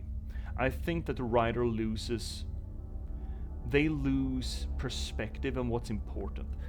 His history, the world building, all of that fluff, that is not what you're supposed to present. You're supposed to present the story that is set in this fluff. And if you put too much effort into showing off all the fluff that you have created, then the story becomes, if not secondary, at least it shares the first position, and I don't think that should ever be the case. Create all the fluff you want, that can be very important, absolutely, but never feel that you need to show off all the fluff that you have created. I feel, for example, I haven't read a lot of Sanderson's work, but I feel like Sanderson suffers for that, for example. I think a lot of SFF writers do that because Tolkien did that a lot. He was big into showing off his work because, you know, it's Tolkien, right? In Lord of the Rings, the story isn't the most important thing. The lore is the important thing, and the story is something tacked on so that Tolkien could sell his story or tell his lore. But I really appreciate writers like Miyazaki and FromSoft or Abercrombie, for example, that Abercrombie puts in so much goddamn work in the backstory and then does not just not give us all that story, but gives us false flags and red herrings in that story that are not true. So at the end of the day, you don't know what's true. It's not long since I made this similarity. I think I did it yesterday, actually. But I like to compare it to certain books, certain pieces of media. It's sold as this is a 1,000-piece puzzle, and in that story you get 1,000 pieces, so you can put out the whole picture and make complete sense of it. That's fine, I guess, but I do much more prefer either the FromSoft version that says this is a 1,000-piece puzzle and you only get 600 pieces. There are gaps, and you have to sort of infer what's supposed to be in the gaps to make sense of the whole thing. I love that. Or the Abercrombie way, where it says this is a 1,000-piece puzzle, but you get 1,500 pieces. It's just, you can't fit it all. and there are interchangeable pieces that change the depiction of the whole frame, and you just, which is the true jigsaw puzzle? And I love that. I love that. If you know you got something hot, you don't put it in the background. If anything, it builds confidence when it works too. Game of Thrones, the war 100 years ago, where lit should have been here. Yeah. I think George Martin is fine with it. He also sort of alludes and just assumes that everyone around sort of knows the story. I feel like the Benioff writing team, Benioff and Weiss, right? The people who wrote the show kind of failed on that. They stumbled on that when they lost GRR's own material behind it. Let's see a Rin. I remember reading one novel and I dropped it because I enjoy descriptive writing so I can build a picture, but not when it feels like I'm reading a description of a fantasy world, then 20% story, right? I hate that shit. I loathe it. One reason why I'm not a particular fan of Tolkien's. I will never disparage the backstory work that Tolkien did. That is mind-boggling, and he set the standard so fucking high. But when he spent 7 pages describing a beer hall, essentially a tavern, dude, I'm fucking out, man. I just... Now we'll see, oh my god, I come back and you're talking about the most rage-inducing things. I'm sorry, am I triggering? I'm sorry. Anyway, we found the basement. Someone there? No, there's no one here. No one has ever been here. Oh, the boiler. Yeah, there's flooding down here. We should fix this. Someone should turn off these fucking lights, man. Oh, I love these grandfather clocks, by the way. They look great. Did I miss Shitter Watch again? No, see, we haven't found a shitter yet. Bro, the Old Testament of Tolkien is unreadable for me. Yeah, I just... Again, you cannot argue that Tolkien didn't do the work, and his work is amazing, the work that he did. But... Oh! Wow, yeah, he's gotten older, hasn't he? Sokolov in subtractive light. Let's yeet, yoink. Grab that. Oh, see what's for dinner? Zed! Mac! Vera Moray's diary. Date. My physician says I should keep a journal. Says it will do me good to reflect on my ways and deeds. Says that the mark on my hand, is just a tattoo or blemish from birth, and that the black-eyed boy is only in my head. Ha! This bunch of fools. I found where the administrator keeps his whiskey. Snuck a bottle back to my room, easy as that. I think I could stuff a whale under my jacket and dance the gavotte, and they'd never notice. What would my sweet physician say about that? Oh, my dreary old husband. Oh, my Vera. What have you done now? Mumble, appearances and whatnot. 16th of another month. I must get home to my collection of carved bones. Such pretty things. Brought all the way from Pandysia. How warm they feel in my hands. There's power there. Something I could learn to harness. That's why I've been trying to be a proper lady again, with clean nails and a perfumed handkerchief. My physician says if I'm still behaved by the end of hearths, that they might send me home. So I smile and I curtsy, and I ask for tea in the afternoon, comb my hair, drink my medicines, and I stop trying to bite my attendants. Am I not a good girl? Sure. Whatever you say, man. Vera More belongings. Second day of blah blah. Gus? Seems like our VIP guest, Mrs. Vera More, has finally flown around the bend. She's been sent to the critical observation area, getting cold showers every 3 hours and the like. Oh, fuck you guys. I heard one of the doctors say... Okay, isn't this the era of human development where you just gave hysterical women dildos? I heard one of the doctors say she might have contradicted some nameless disease on an expedition to Pandysia, another eccentric aristocrat trying too hard to live a life beyond us ordinary folk. Anyway, some of her stuff was still in her room, so I'll store it in all the lost and found down in the basement until she's sent back to her husband.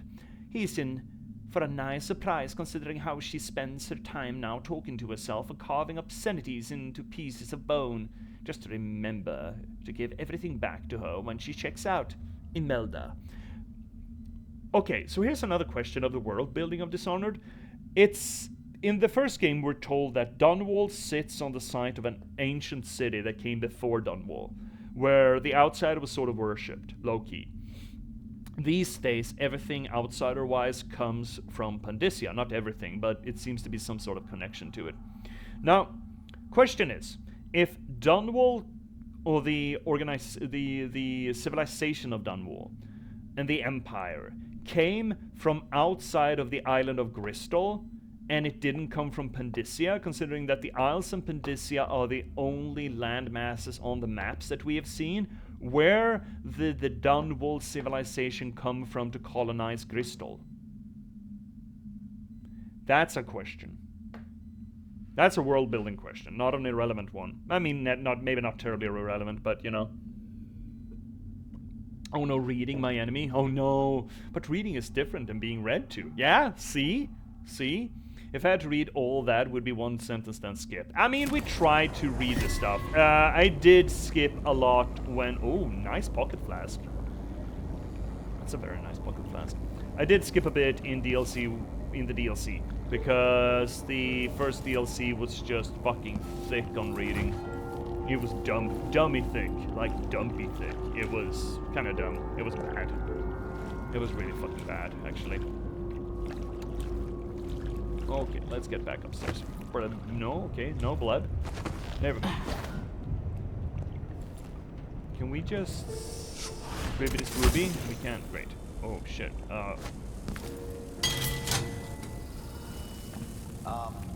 Nope. No one here. Don't try to tell me there was someone there, because there wasn't someone there. You're all fucking liars. Okay, now let's get into the recuperation area then. Or wait, there were other places that we couldn't get into previously, like the top door, right? The top floor door here? It's there? Yeah, we need to get in there. That is the main quest. We also couldn't get in here, I think. No, alright, that's just outside. Right. And I don't think there's anything else but things in there. There's nothing beneath us. Yeah. Where's me drink? Drinking? Cheers, Ren.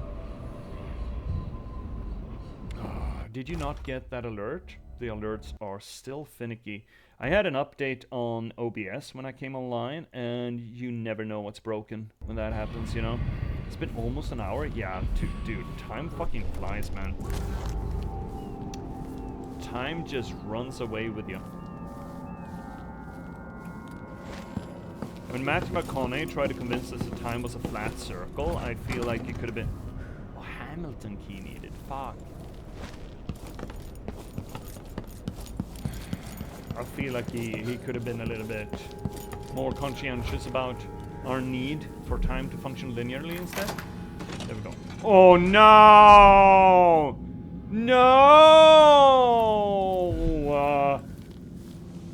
Fucking flies. No, empty bottle. I want full bottles. Give me your full bottles. Oh, it's gotta be full bottles here somewhere, right? Surely. Not an empty bottle. I want a fully... Give fully... I know we saw a flammable bottle somewhere. Where the fuck was that? In the kitchen, maybe? Do we need to go all the way down to the kitchen to find...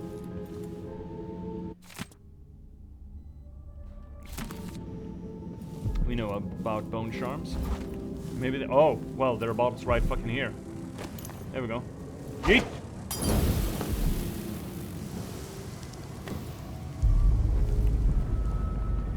What's going on here?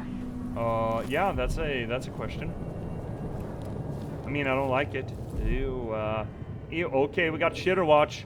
We got Shitter Watch, I think. Yeah, I think this is Shitter Watch. Okay, so, we're gonna rate a really fucking cursed shitter. That's what we're doing.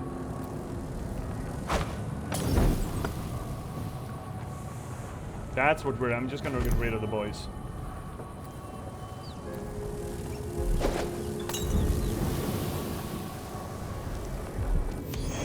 knees. Shit. Hey, fuck off! I hear you. Where are you? Oh, you're going outside? Yeah, okay, I don't mind. Go outside. Okay, let's close these doors and get a proper good shitter watch here. Okay, shitter watch. This session's shitter watch. So we have cabinets here, or what do you call them? Dressers? No, lockers that are inaccessible. That's a demerit. And back went to random streams, shared a fact about penis fencing worms, and got banned.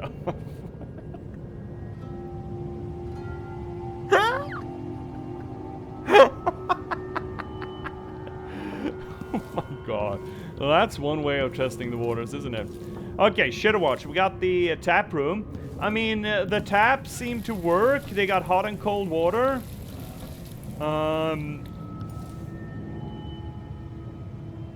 Great, they function. We got showers. Do we not have shitters? This is a shower room? Wait. I guess we're pissing. Okay, no, okay, these are stand pissers. Also, those are manta rays. That's fucking cool. What are these? Are they spouts? Are they water spouts? Wait, how are you supposed to shower in this place? So I'm assuming that you're supposed to stand here and get spit on by fish. I'm assuming, right? You're standing here, you're being spat on by fish, and you're washing yourself. Why are there water spouts here? Is this some sort of a tic-tac-toe kind of shower?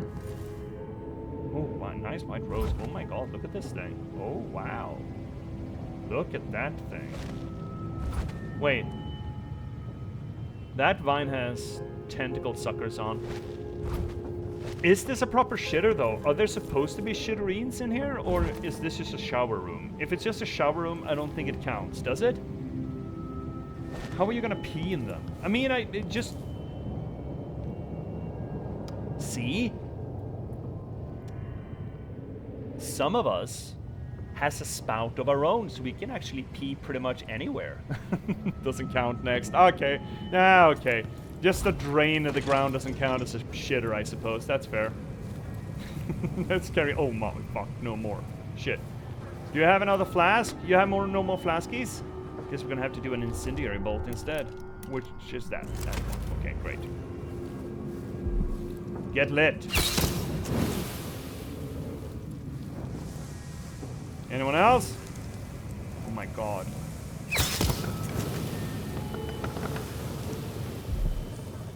Is that a nest? I think that's a nest. Yeah, that was a nest. You need to die. You wanna know the funny fact too? Fucking shoot us, Rin. Yeah, I get it. Did you know that when two flatworms are going to reproduce, they enter the process of penis fencing to determine which one will be the father and which one will be the mother? I mean, I knew that because you told me that on... whose channel? I forget whose channel. Was it C's channel or was it Reina's channel? It was Reina's channel, right? So actually, I did know that. I did know that. Okay, so we have a disqualified shitter. We need to keep looking for shitters. Well, you're an unhappy feller. That's one of them kidney stones, right? The wasp kidney stones. Ooh, Reina, yeah. Oh, I hate this. I hate wasps. It's wasps and ticks. Otherwise, I'm pretty animal friendly, but wasps and ticks can go fuck themselves. Shit.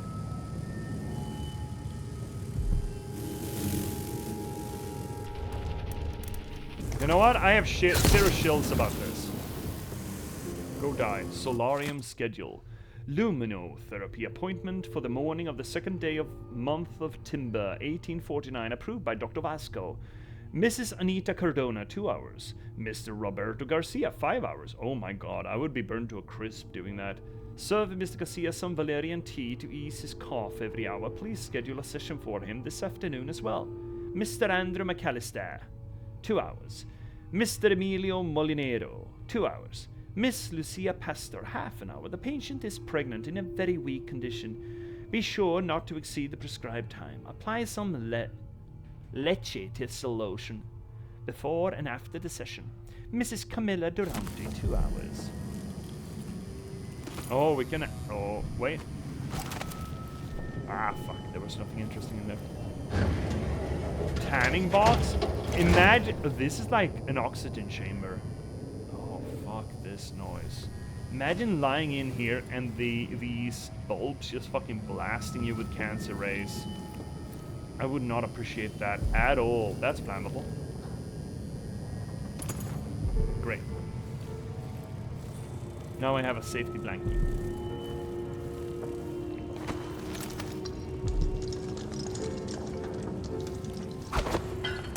Oh shit, it bumped. Here we are. No. Is there a nest here? Oh fuck, there is. God damn it. Do we have any more flammables? Flammablies? When I find ticks on my dog, they get to meet the cigarette lighter. Cobblers, I hope you remove the ticks before you use the cigarette lighter on them.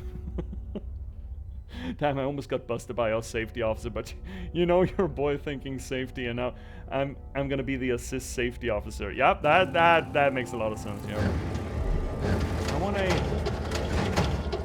want another flammablies. I need more strong hooch. There's gotta be more strong hooch in this sanatorium, right? Where's the booze? Where's the hooch? 5th Lieutenant Mikos. Report to the duty officer as soon as you've finished your current patrol. Am I gonna have to use these arrows? I don't want to use these arrows. I'm cheap. I don't want to use my own resources. I want to use someone else's resources. Oh. Oh, look what we found. Oh shit, we got another ad break coming in. God damn it, where do these keep spawning from? Yes, removed from dog first, right? I hoped as much.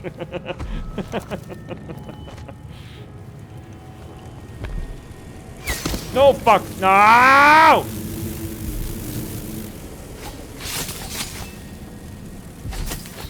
I fucked it, I hosted. Oh well. Guys, fuck off. I hate you. Go away. Anyway, we got an ad break coming in. Sorry. I should focus on that. 20 seconds. I'm sorry, another ad break is coming in. We're gonna have to suffer through it, so, you know, buckle down. Batten down the hatches, do whatever you have to do to survive it. I will never suggest that you watch the ads, but, you know, letting them run does help the channel. I will see you at the end of this commercial tunnel, and please don't let commercialism bite you on the way out. See you soon. Unfortunate.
And we're back.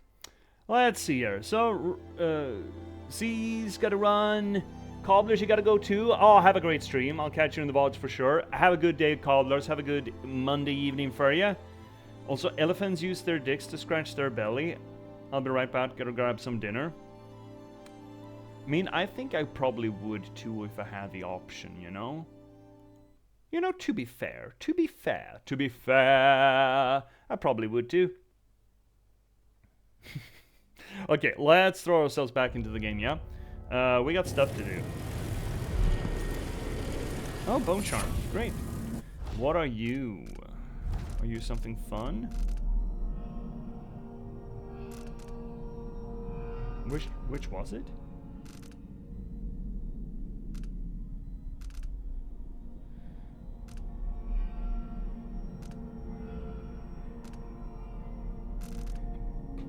I don't know. Nothing interesting. Nothing overly interesting. And a mission thing, mission clue, Apathy key, unlock her door. Alexandria Apathy was not working in her office day, could be found in recuperation. Hamilton is being interrogated in the disease treatment. Blah blah blah blah blah blah blah blah blah. Right, Apathy key. Yeah, okay, everything's fine. Every little thing is gonna be alright, I bet. No. Oh, poor things. Okay, so where's the rest of the stuff? There's one underneath us. Is that the only one? There's just one left. Yeah, looks like it.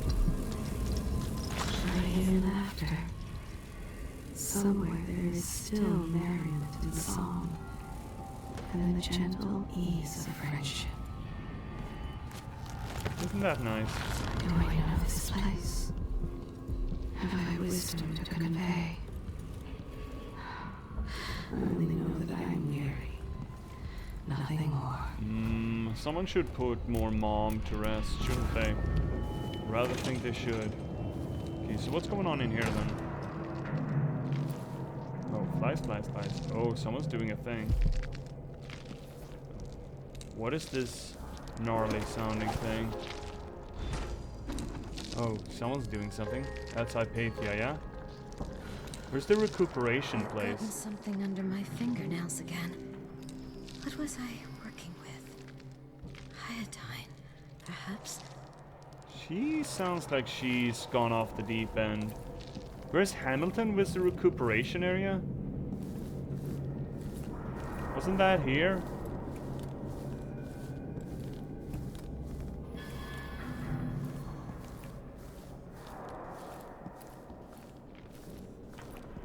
Otherwise, I think we've been all over the place.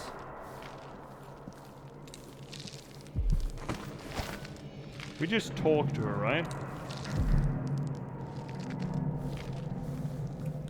Right?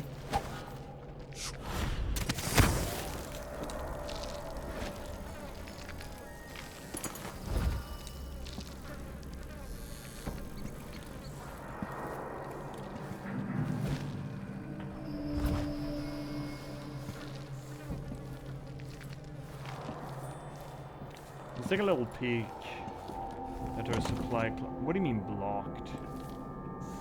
Breakable door? Oh, we can break this? That's probably gonna alert her though, right? Probably will alert her. Right, we didn't level that up, right? We didn't pick the strength because we fixed it another way, right? Oh yeah, we still got plenty of runes. Great. We should spend those one of these days. To lose things like this. Disease of the memory. There we are. Common affliction for the gifted. Wait, why is there a head here? I guess she needs bodies to experiment on. She's another Sokolov. Wait, isn't Sokolov supposed to be in here somewhere? Isn't that why we're here? Sokolov's supposed to be here?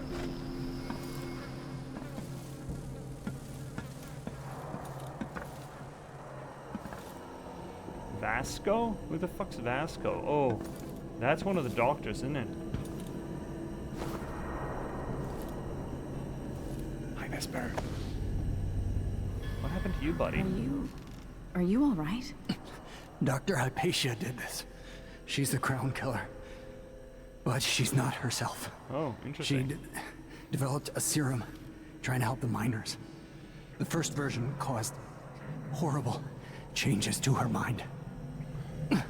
It's too late for me, but maybe you can still save her. She's a good person. What can I do? In my safe, in disease treatment, you'll figure out how to make the counter serum help her. Huh. Okay. The safe code is 551. Ooh, Summer's Maddie. I've always wondered what your flesh tastes like, my dear assistant. She really missed us?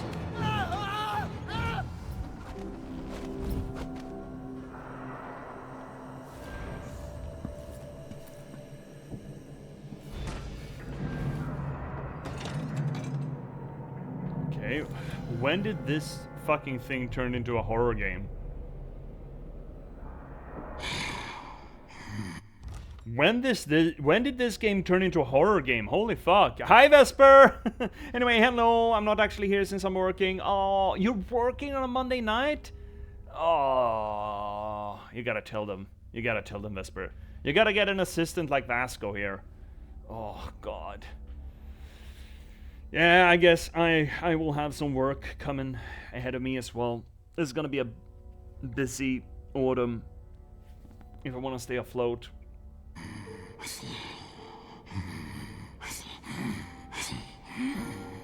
I want to listen to this. I guess we can come back to it. So she's sort of Mad Hattery, is she? She's gone. What happened? Oh no. Oh no. Oh no bueno. Okay, this got interesting.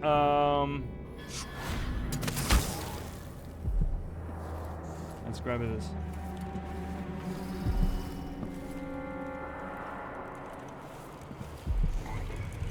We can grab that after we have dosed Our Lady of Perpetual Medical Experiments. Hungry. There she is. Promise me another muscle gardener from the Grand Palace. Okay, you know what? Let's go get the thing first.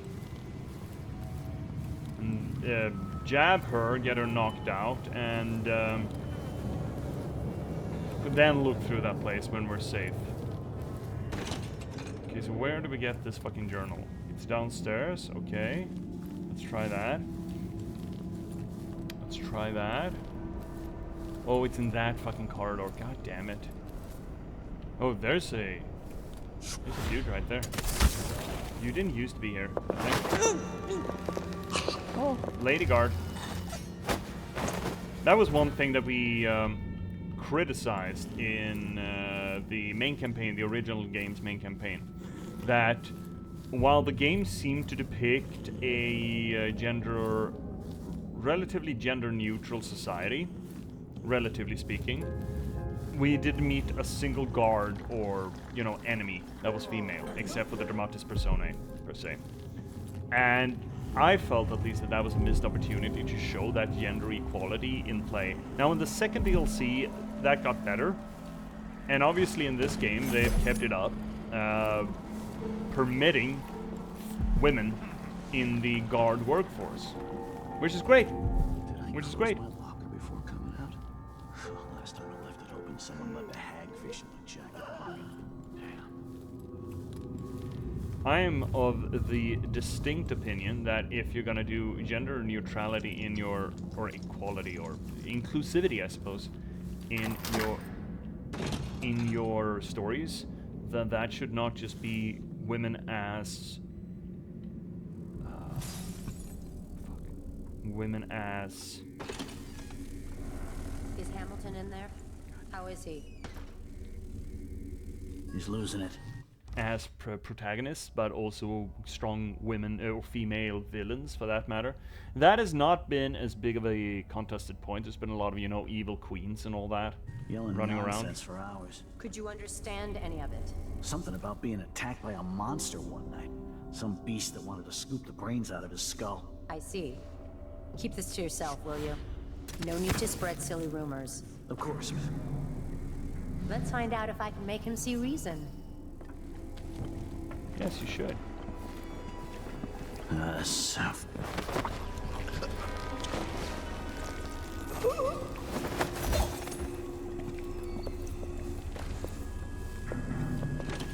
Why? They have to know something. Let's grab these guards while they're busy. There we go. So many fucking bees. What's with all these goddamn bees? Oh, rats. Fuck. Where am I gonna put these guys that's safe? Where can I possibly put them that safe? In here? Is this safe? This seems safe, right? I'm sure this is safe. This looks safe. I'm my own assistant. When I'm sick, I have to do the work anyway. God, fuck. I mean, Vesper, it sounds like you got really fucking cool work, but you're working a lot. Oh. I mean, I want to talk. Maybe I should shut the fuck up. Maybe I should shut the fuck up. Oh, audiograph.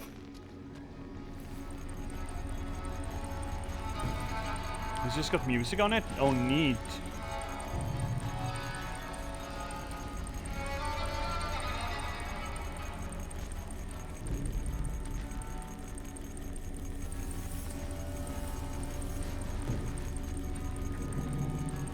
A little muted for this purpose, and I feel like the machine is making more noise than the music, but you know, I like the period piece relevance of it. There were bees in here, right? And a big nest. Can we have something flammable in here? This is a laboratory. Surely something must be flammable, right? Where's your flammablies? Where best flammablies? There's gotta be something flammable in here, right? Come on. Show me your flammables. Nothing flammable in here? Oh my god, what is this place? How do you even call yourself a laboratory, right? Do we have to do an incendiary? I suppose we do.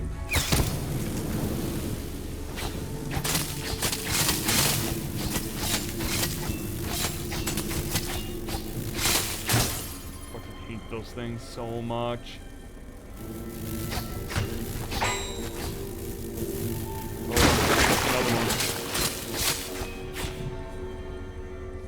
Oh, we got it? Okay, great. I think we got it. Wait, that was it? There's nothing in here? There's no looties? Fuck you too, bud.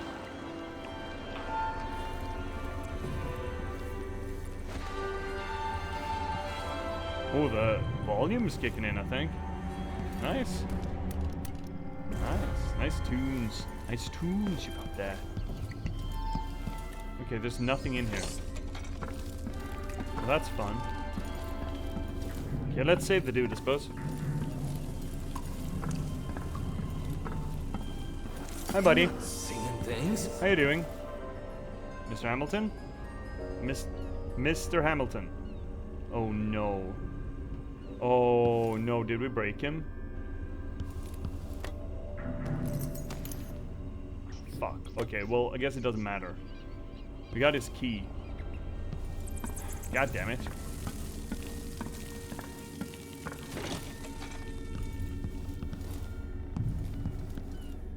What is it? 551, right? I think it was. 551? Let's see what's in here. I think it was.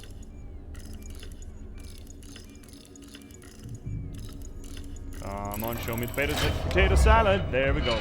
Great. Counter serum notes. This time it has to work. I'm certain the dosage is right, and I will have only one chance. Grind all the solid ingredients together, including the aluminum salts. Done. Add some egg whites. They should have some in the kitchen. I'll have to be discreet. Done. 2 weeks in my safe, away from daylight, should be enough of the serum base to activate. Add half a syringe of tainted blood taken from an infested human corpse. I know where one is. If Dr. Hypatia was in her right mind, she would probably object to this step. But since the Grand God put Adamire under lockdown, several men have died, killed by blood flies. They might as well serve the greater good. Oh no. All the previous blood samples seem promising. I'll need to avoid being seen again by the janitor. Heat the final mixture, inject as soon as possible. So we need to take a blood sample from a person who's been jabbied by flies. Fuck.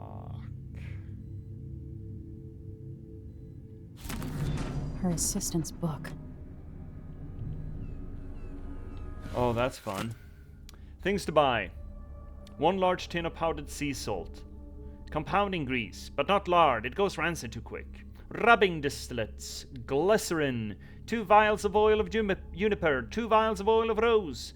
I know that rose oil is expensive, but it's the only thing for clearing the lungs of phlegm. So what can we do? Phlegm. Phlegaloos. Maybe we'll plant our own rose garden someday, no?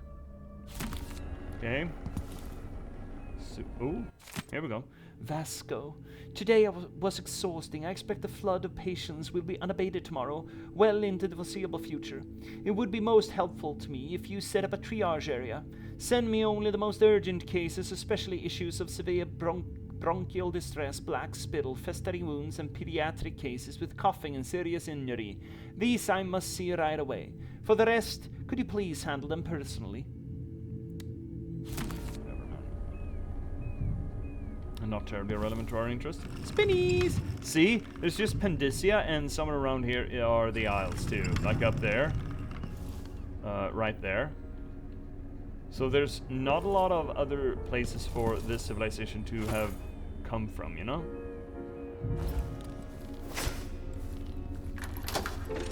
Open sesames. Ba-da-bum-bum-bum.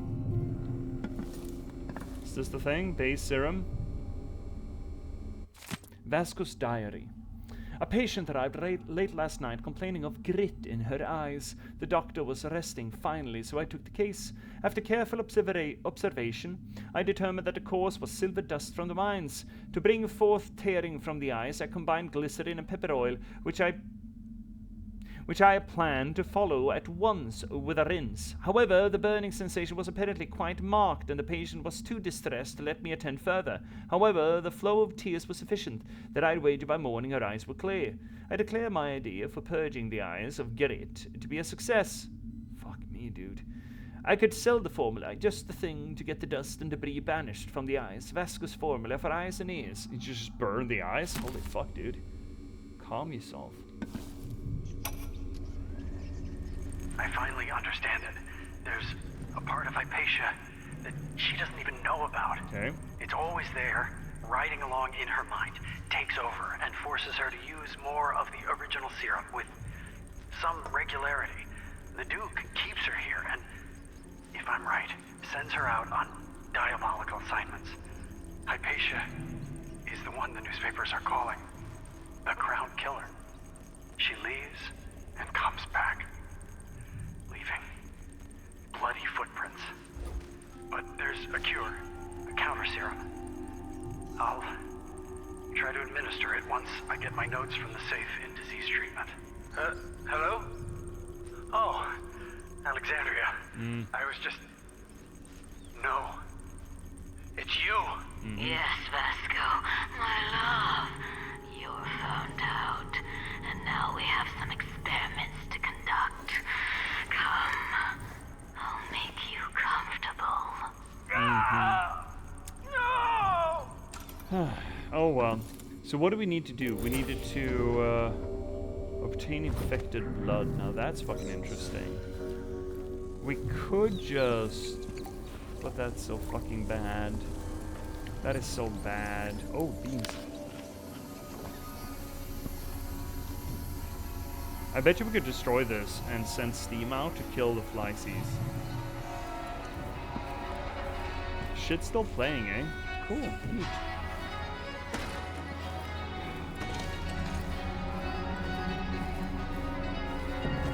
You know, the gnarly thing here is...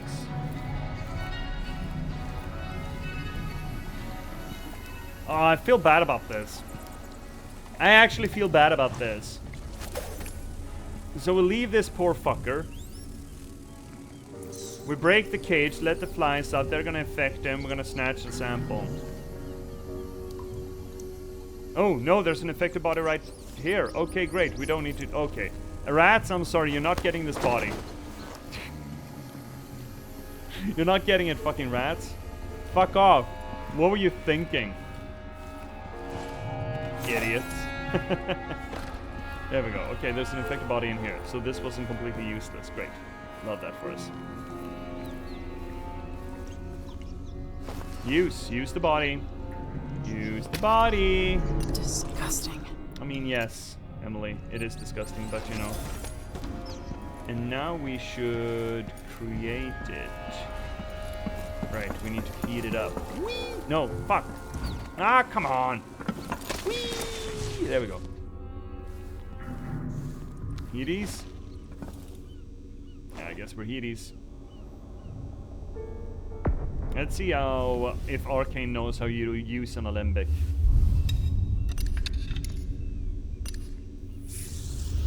This creates a distillate, not a heating. This is not a heating solution. This is a distillation. That's not quite the same thing. I mean, eventually, you distill all of it, sure. But it is not the same thing. But I guess they don't care about that, do they? Cure? Use. Yeah, grab this syringe and just... Yeah, that's fucking fantastic. Silver, contaminated blood. Yeah, okay. It's ready.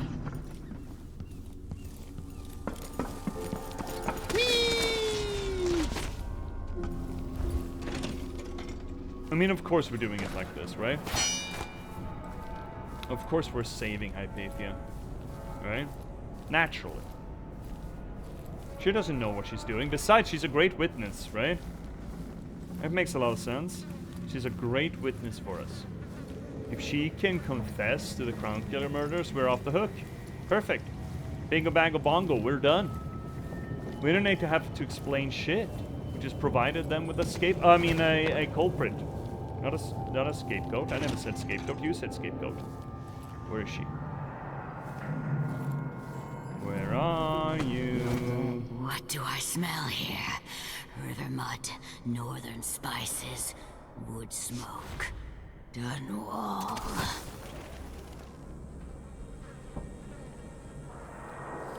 How easy is she to sneak up on? That's a question. Young and healthy. Zip, zippity booby. No, no, no. Not back to sleep. Yeah, sleepies. Sleepies. I won't give it back. Aww, but you're sleepy now. See, she's fine. She's fine. We got the Crown Killer. Now we can explore this place. Play this, for example. I come and I go, putting Hypatia to sleep as I want. But even when she's awake, I'm with her, looking out through her eyes. My cold, dry sister. She saves her love for the sooted workers, suffocating deep down in the mines. For the children in hovels at the edge of the city. That's handy. Short, nasty lives. And for Vasco, her trusted assistant, missing now for months. Wherever did he go, dear sister? Okay, you're a bit of a... I hate using that word, but I think this is the textbook example of a little bit of a bitch. Rutting against his slippery skull, driving myself against his red fever. In time, good Vasco. In time. That's not kosher, lady. That's not okay. It's just not okay. Oh, poor Vasco. Poor Vasco. I don't think Hypatia is going to be terribly happy when she wakes back up, but you know, what can you do? Nothing is what you can do. Let's grab this corrupted bone charm, and once we got that, I think we got everything. Right? I think we got everything.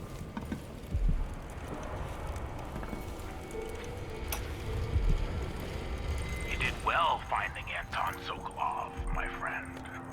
The old man is with Kirin Jindosh, who's prying him apart, digging out all his secrets, Okay, adding now we know we can Sokolov's get him. knowledge to his own. Who knows what wonders of natural philosophy Jindosh will reveal in future days. But it's time for you to come out That's once D'Onofrio. again. That's so much D'Onofrio. We have need for your special talents. The good doctors do for a trip to Dunwall because Ichabod Boyle is next on the list. Make haste. And make this one messy. Give the newspapers something to write about and give the people of the Empire fodder for their nightmares. Yeah. Okay. So that was the last one, the one that happened. Armored Bones. Let's see. What is that? Is it cool? It's corrupted. Armored Bones. Take significantly less damage. Your movement speed is reduced. No. Now. Oh, Sokolov's abduction. Here we go. Dear friend, the Dark Captain has just sent word that he spotted Sokolov. Knows his habits. Says Sokolov buys whale blood off the boats by the gallon to make pigments, apparently. See, you seem to share some interests with the old genius, so why don't you go and invite him over like we said? The sooner the better. He's probably staying on a boat in the bay. I trust you'll be able to follow his scent. Keep him safe in Adamaya. Don't hurt him, or he will be useless for our plans. If you're hungry, though, the Dark Captain has served his purpose, and his second-in-command recently did me a favor. Luca. That wasn't a bad D'Onofrio, I think. I would say pretty decent D'Onofrio. Okay, so this is where she's been hitting targets. In Aventa Quarter, in... I don't know, there. Here in the Dunwall Tower, in the Estate District, and Draper's Ward, it looks like. She's been a little bit of everywhere. Nice skull, by the way. Wait, is that a phrenology meter? I think that's phrenology. Also, this painting, I feel like that's...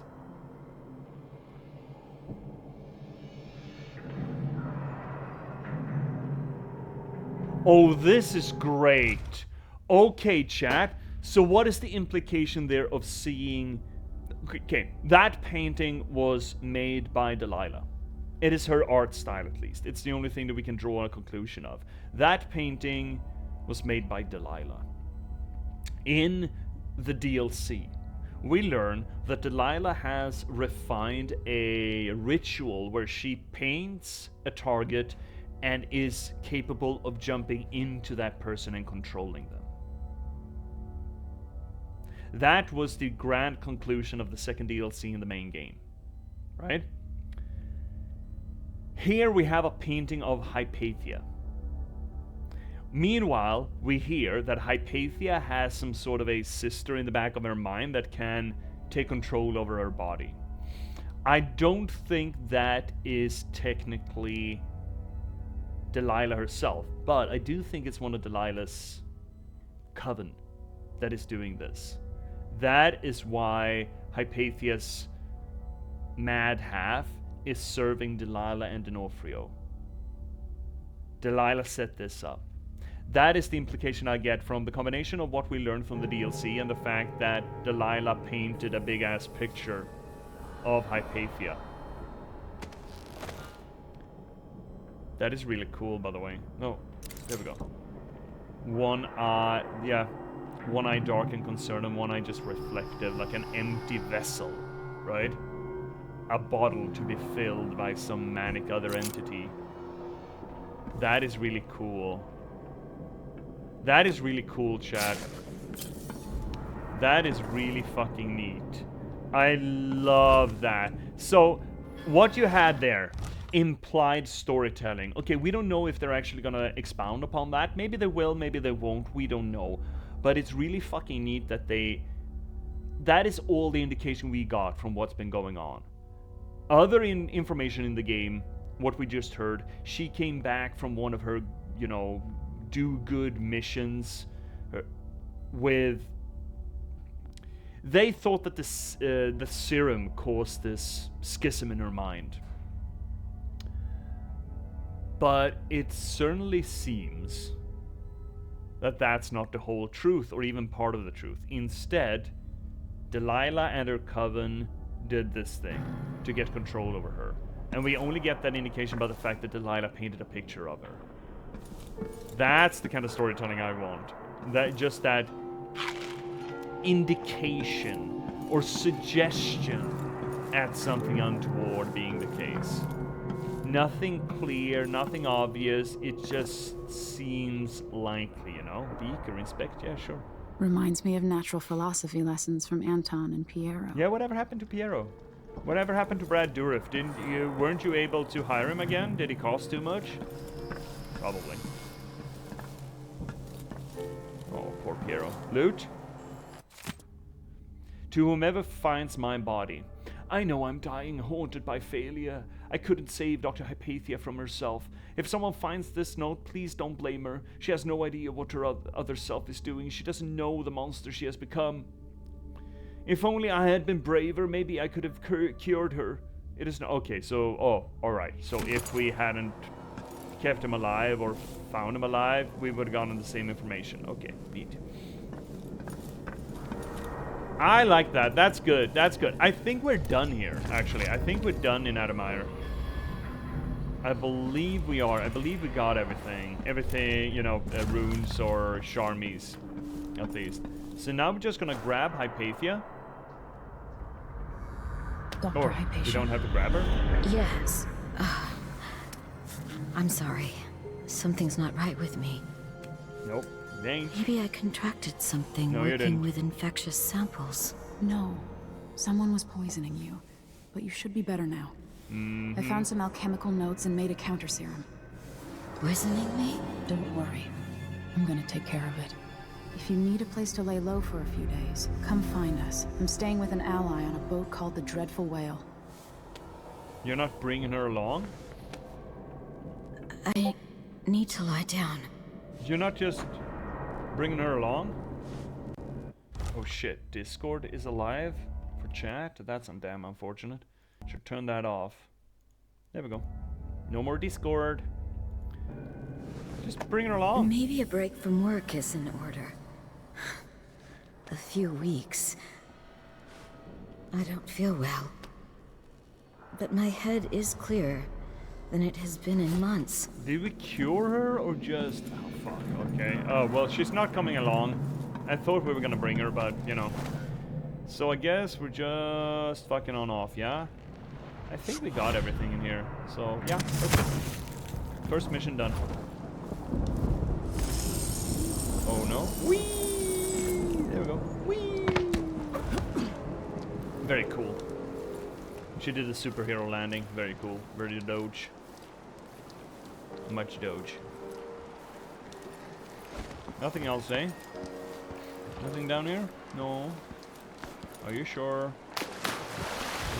Just gonna wash myself in bay water. I'm sure this is clean.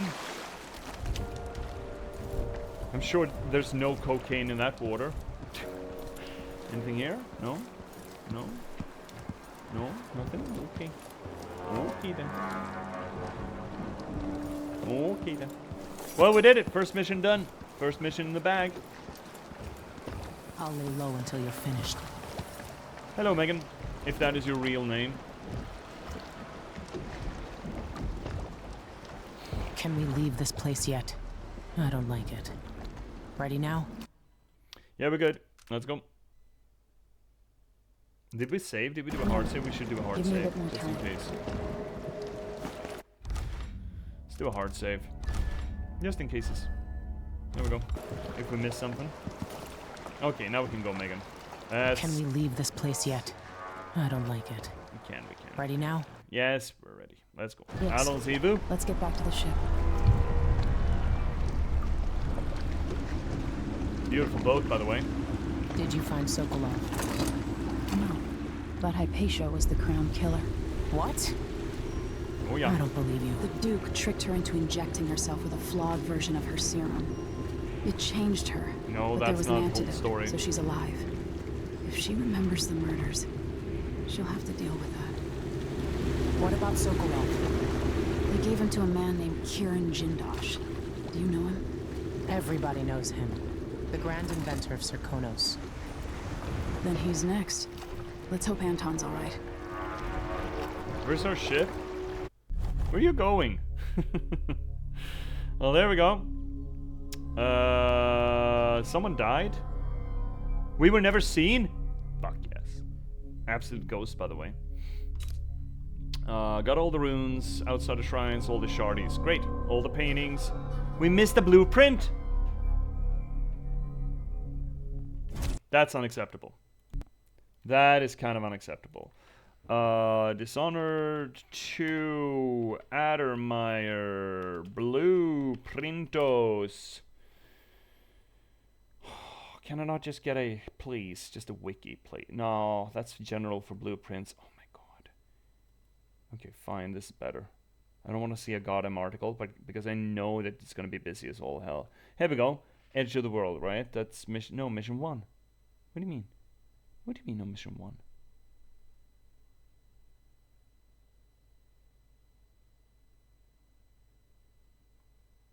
There we go. The good doctor. That's probably it.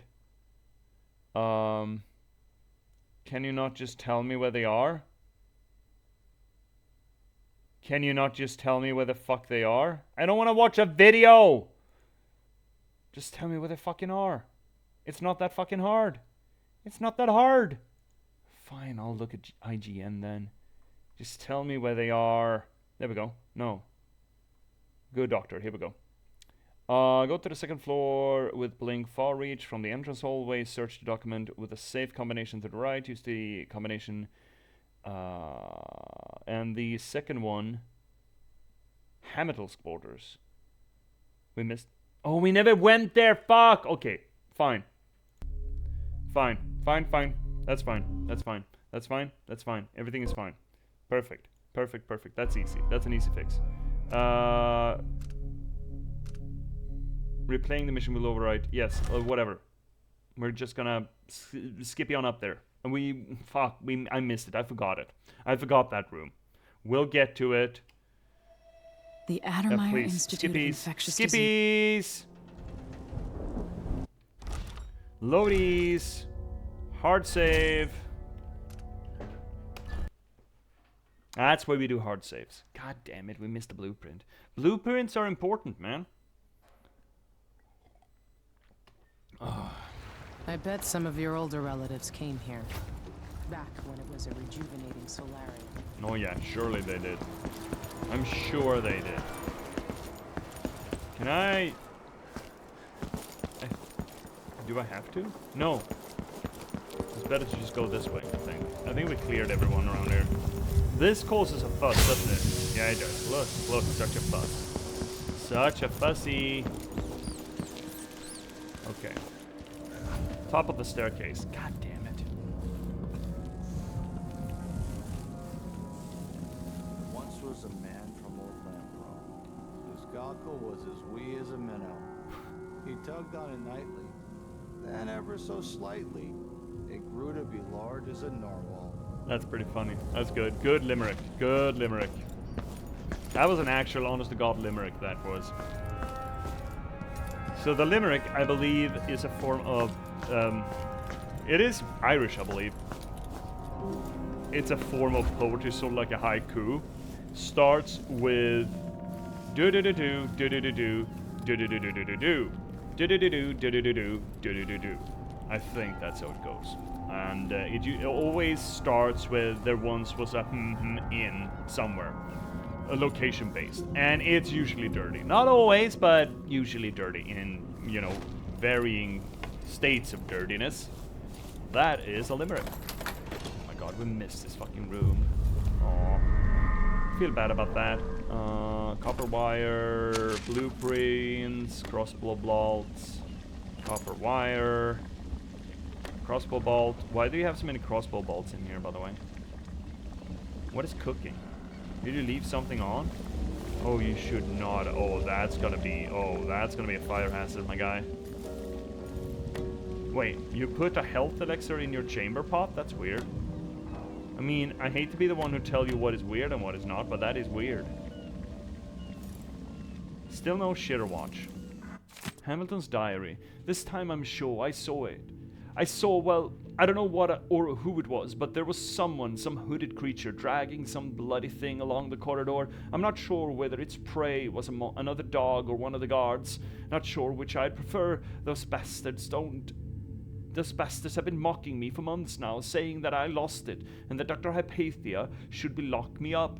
Captain Ramirez said it's all in my head, and I better stop spreading rumors. Dr. Hypatia didn't say much when I first mentioned the half-devoured dog found in recuperation. Is she protecting someone? Dr. Vasco looks most suspicious at me. He hasn't even left recuperation for weeks now. And last time I saw him, he was drawing some rotten blood from the body of a guard who got stung to death by blood flies. I'm no doctor, but I know that this is not part of the atomized solution recipe that Dr. Hypatia invented. Anyway, if nobody will listen to me, I'll have to track down the monster down myself. Well, that didn't go very well, did it? Okay, so there's... well, we got the thing. We got the thing. We got the thing. Oh, he's been barricading himself. Oh, great environmental storytelling. You know what this is? This is where he sleeps and eats. With a barrier and an ambush spot. That is why there's a trap outside here. Oh, that's very good. Good environmental storytelling here, Arkane. Good job. That's why he's building all these traps and shit, because he doesn't feel safe in the sanatorium anymore. So he flips his bed on its side, uses it as a barricade, and got flintlocks and ammo just ready to go whenever someone opens the door. That is actually very good.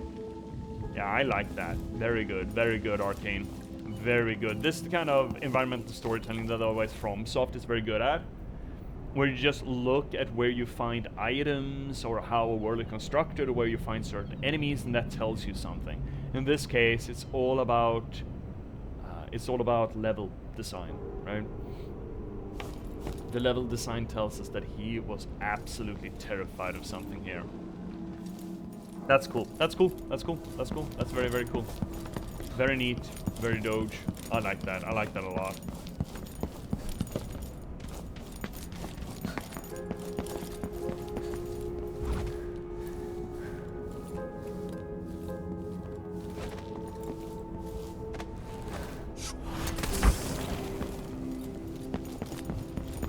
What do we have in here? Anything good? A very good clipboard, some ammo and a baffle. That's all? Okay. That repaired itself? No, it's still dented. It's just... it's finished fizzing. That's all.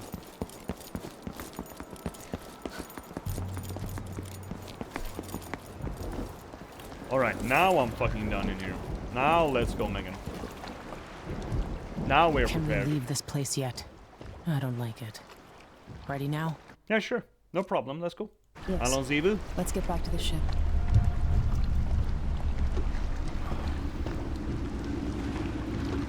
Did you find Sokolov? No. But Hypatia was the crown killer. What? I don't believe you. The Duke tricked her into injecting herself with a flawed version of her serum. It changed her, It's not but the there was whole an truth. antidote, so she's But it alive. is the truth that we've been delivered. If she remembers the murders, she'll have to deal with that. What about Sokolov? They gave him to a man named Kirin Jindosh. Do you know him? Everybody knows him. The grand inventor of Serkonos. Then he's next. Here's Let's another hope little clue that's really neat. Notice how Megan is driving the boat, considering she is missing her right arm.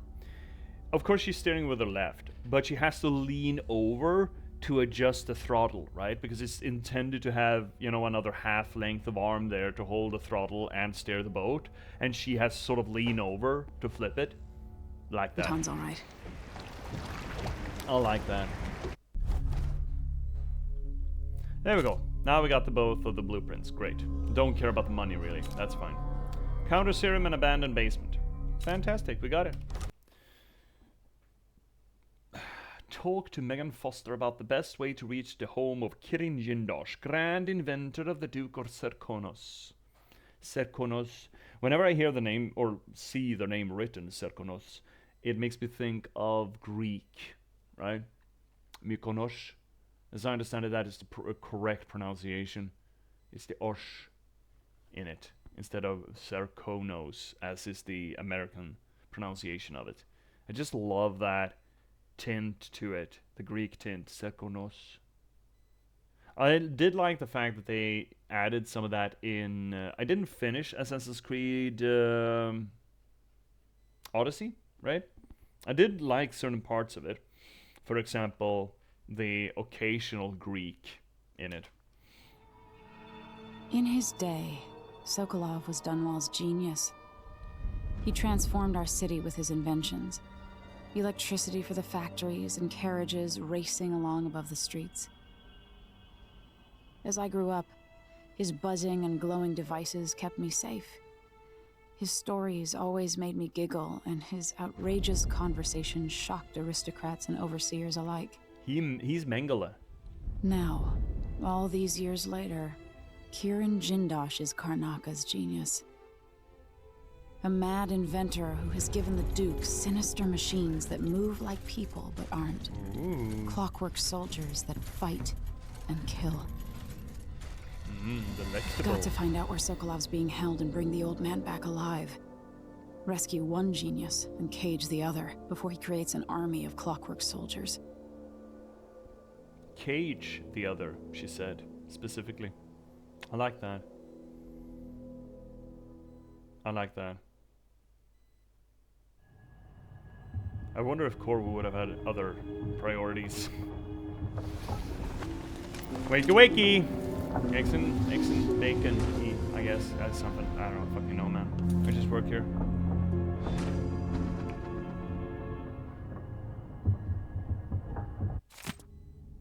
Oh my god.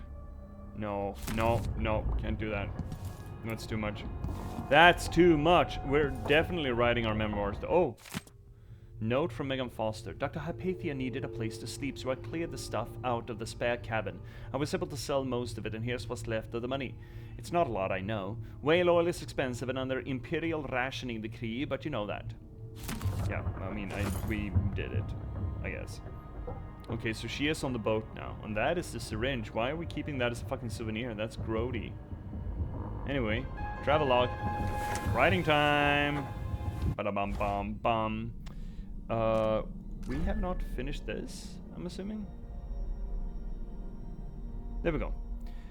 This boat captain, Megan Foster, she helped me escape the coup, but she's giving me the side eye when she thinks I'm not looking. She's all I've got for the moment, though. Soon, I hope Anton Sokolov will be joining us, my old teacher, keenest intellect in the Empire, filthy mouth, gone and got himself abducted. Megan says he is last seen being dragged towards Adamire Institute by the Crown Killer, which makes no sense to me unless the killer is a patient there.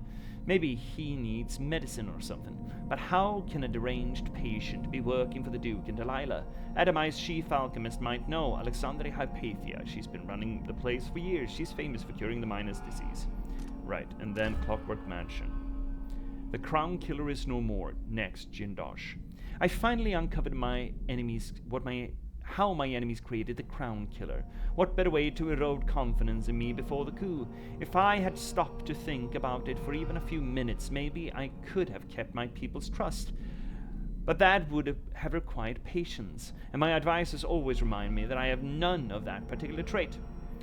But to use Hypatia's own serum against her, horrible. I'm happy I could find a cure. She's a brilliant alchemist. Now she can continue her research to help the people of Serkonos. I wasn't able to rescue Sokolov. He's been taken elsewhere to Kirin Jindosh's mansion. He's the inventor of the Clockwork Soldier, and if he's able to use Sokolov's genius for his own plans, it might be very, very bad. I've seen his killing machines in action at Dunwall Tower. I can't allow Delilah to have such an ally. I'm sure Jindosh takes pleasure in keeping his intellectual rival capital. Well, it won't be for long, if I have any say in it. Dreadful Whale, what a weird name. It's hard to sleep on this ship, and when I do, my dreams are troubled. Well, I'm awake now and thinking about Sokolov. I remember him at the Hound's Pit's pub, so long ago, trapped like a beast in a cage. He smelled of stale piss and rotting meat. But they couldn't break him. He held on to himself and picked up again as my tutor. something I needed in the aftermath of my mother's death. Beware of the dignitaries bearing gifts, he used to tell me. But I was still a child, and I liked gifts. I thought nothing sounded more pleasant. Now I know better.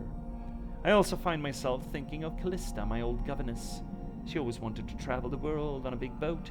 Eventually, she left Dunwall and stopped riding a few months later. Probably dead. Probably dead.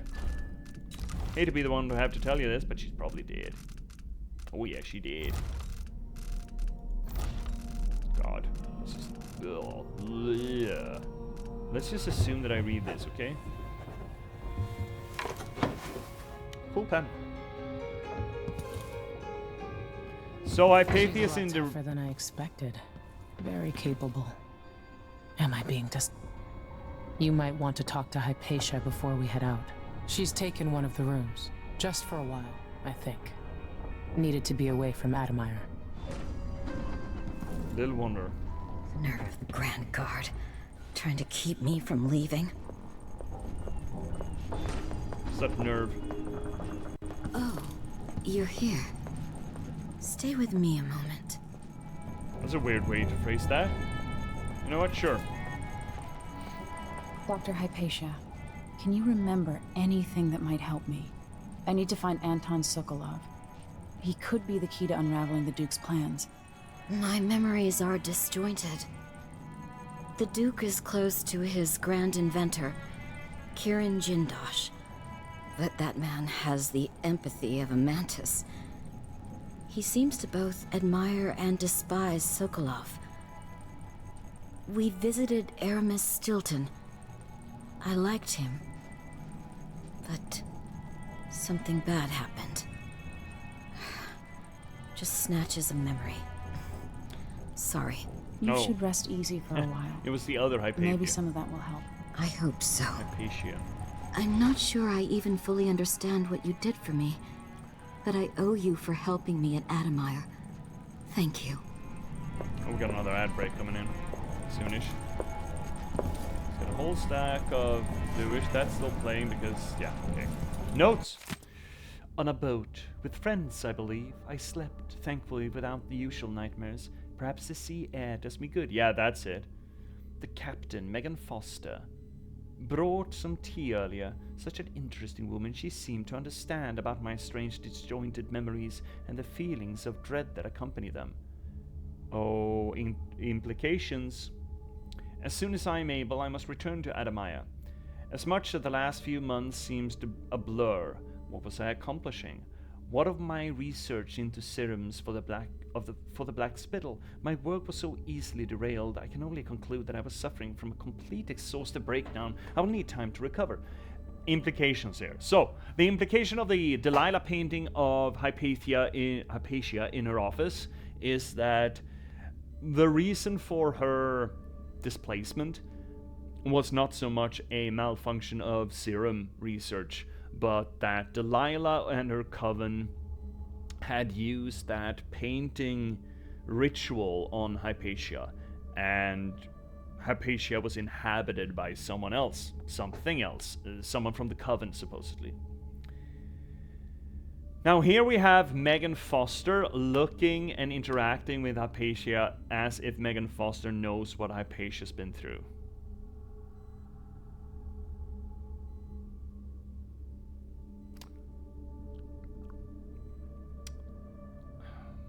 I hate it when games do this, but there has only been one other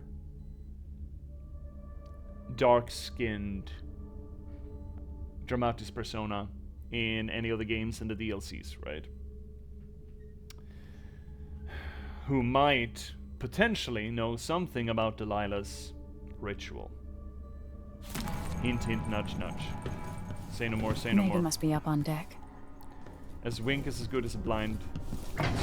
A wink is as good as a nod to a blind back, he says. That's what it goes. Anything new here? Oh. Oh, money. Money! Actually, we got an ad break. Yeah, let's... Ooh, painting. Let's just do that ad break, yeah? Let's do that ad break.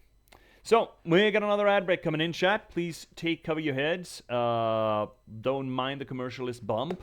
We'll be right back after these messages. Please don't go anywhere. I would never ask you to watch ads or listen to ads. Fuck that, but you know, letting them run does help the channel. Make of that what you will. I will see you back here bright and early in 3 minutes, and see you soon.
There we are, chat. Right back at it at Krispy Kreme, aren't we?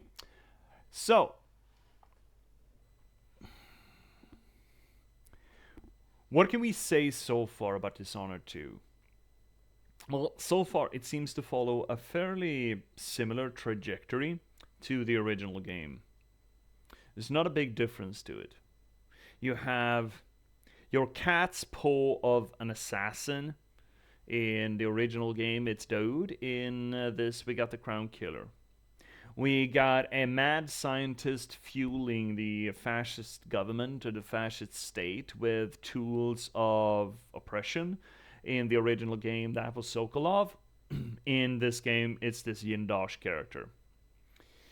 Then, of course, we have the political base of the betrayal, which in the original game was the High Overseer. In this one, it's rather... and the High Overseer and the Pendletons, I suppose. Well, the Boyles? No, the Pendletons, right. And in this game, it seems to be D'Onofrio's character. The Duke, whatever the fuck. Duke Luca. And then, of course, we have the Grand Master Planner themselves behind it. And whether or not you look at that as, well, probably not Havelock, but rather Hiram, the Spy Master, turned Lord Regent. So far the game follows a fairly similar pattern to Dishonored 1. Same archetypes that we're battling, really, and not quite in the same order, but I mean, the order is not necessarily that terribly relevant. I feel it a little bit weird that we got the Crown Killer out of the way this soon. It feels like they missed an opportunity to use that as a foil against us, because now we don't really have... So, the problem... We talked a little bit about this vis-a-vis Haverlock as a villain. And I made the comparison between Haverlock, a character that we build a relationship with over the span of an entire game, as opposed to, for example, like what Lies of P did, that introduced a new villain with each chapter, and we knocked off that villain at that chapter. So we never got a chance to build any rapport, any relationship with the villain in Lies of P, for example, as opposed to Dishonored 1. Same goes here, though, with the Crown Killer. That was supposed to be us. It's a bit of a shame that the design... I mean, we don't know where it's gonna go, but so far it seems like we knocked out that imposter, or whatever you would call it, a little bit too quickly.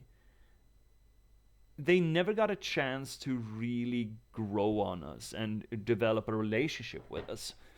What I probably would have done here, if I would have written this story, and I mean, assuming, of course, that the Crown Killer personality doesn't come back into Hypatia, which is possible, absolutely, but let's assume that they don't, then I probably wouldn't have offered a solution to the Crown Killer problem in this chapter. We would have gone in, had a conversation with Hypatia, and she would have jumped us, we would have barely fought her off, and we would have had to run from Addermire. And after that, imagine including the Crown Killer as a character that proceeds to stalk you throughout the maps, as a sort of a radiant threat that comes and goes. Would have been a lot cooler as a villain arc, or a villain depiction of the Crown Killer? I mean, of course, we don't know if that's going to happen. We don't know if the cure is going to be permanent for Hypatia. We don't know how that's going to devolve. It could very well run away from us, but if I would have written this, I probably wouldn't have offered us a solution in Addermire, rather that we would have had to run away from Addermire with the Crown Killer hot on our tails. I think that would have been a lot more interesting. It would have given us an opportunity to build this rapport with the Crown Killer, this back and forth, and having that sort of schizophrenic almost character to them. Well, not schizophrenic, this split personality kind of thing going, where we could build a relationship with not just one character but two characters, to sort of flip the switch every so often. That would have been really neat. And as I understand it, Arkane Studios did do that sort of in Deathloop, right? Where depending on which character you play, the other character comes and hunts you down if you take too long or something. I think there's some sort of a nemesis system to that. Maybe the game systems, the game engines just weren't there quite yet for that sort of radiant thing, but that would have been a really neat way of depicting the Crown Killer and giving them some sort of a personality into the story. Because right now, it's just, oh, they're the Crown Killer. Yeah, get rid of that. That's not relevant anymore. It's missed opportunity as far as characterization goes. And I feel that's a damn shame. Of course, not knowing what's going to come along now, what's going to come along later. Maybe Hypatia has a resurgence or something, and it'll get interesting again. But as far as we know, that's done and done with. The Crown Killer is no more, and that's kind of sad. That's kind of boring. Well, let's swing back into the game and see where we get us. You have anything else? A lot of poop towels, bookies, a lecture on blood fever.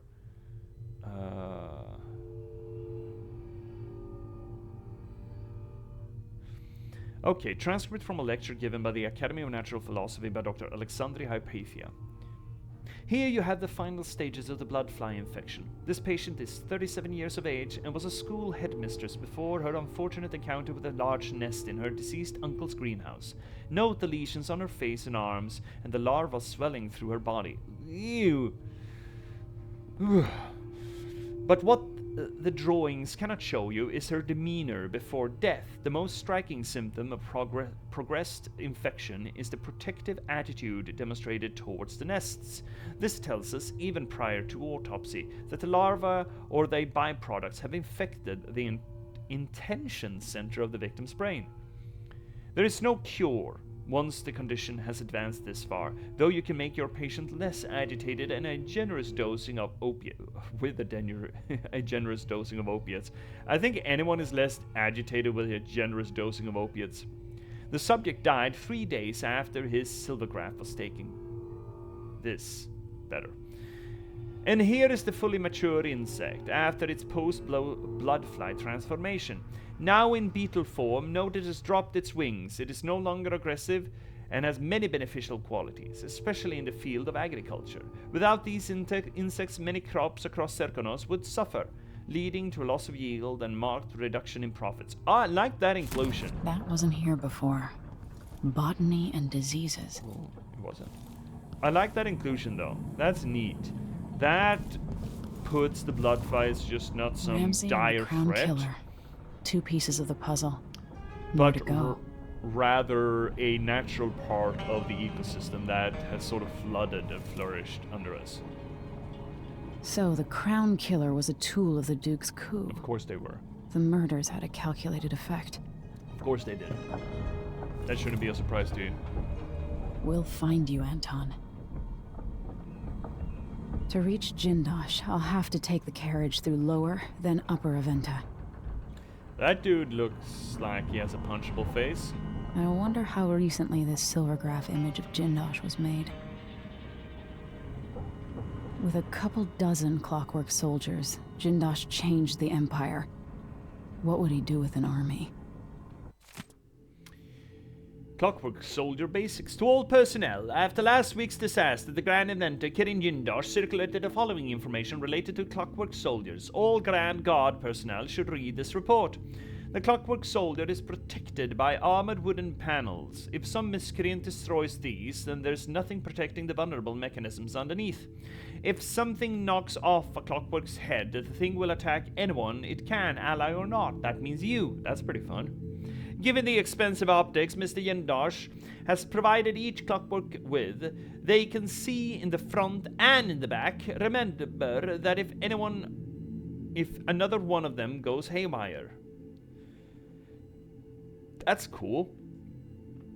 If some fool is able to get close enough, there's a small panel on each Clockwork that can be rewired, which will invert their perception of friend or foe. Again, that means you get attacked. Keep these things in mind, and the Clockwork will be an asset and not a liability. 3rd Lieutenant Fiora Diaz, Lower City Technical Office, Grand Serkonan Guard.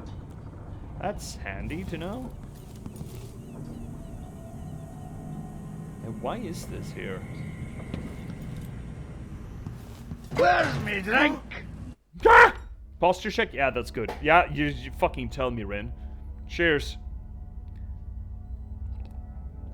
Sitting here slouching like a goddamn degenerate? Heaven forbid. Who's this? Dearest Emily, oh, right, what we've heard must I this. say? You're Alrighty then. Let's carrying on, shall we? Kitchen. Ooh, didn't see this door previously. Oh, fuck, yeah, I did. That's why we hadn't explored it. It's fucking locked! The rank disrespect. Oh, sunset these. Actually, this should be sunrise. The maps we've seen, the islands to the north, the ocean to the south.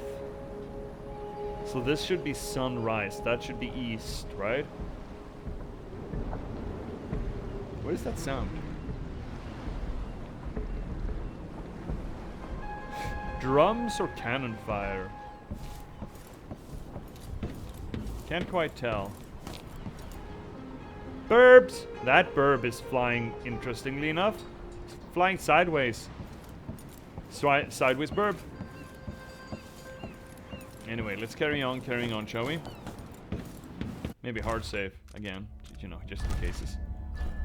Not that it terribly matters here, I suppose. Hi, Megan, if that is your real name. Let's hope your friend doesn't sink the boat while we're gone. Ready? Sure, let's go. Ready. Allons-y-vous. All right, let's get underway. Yeah, up with that.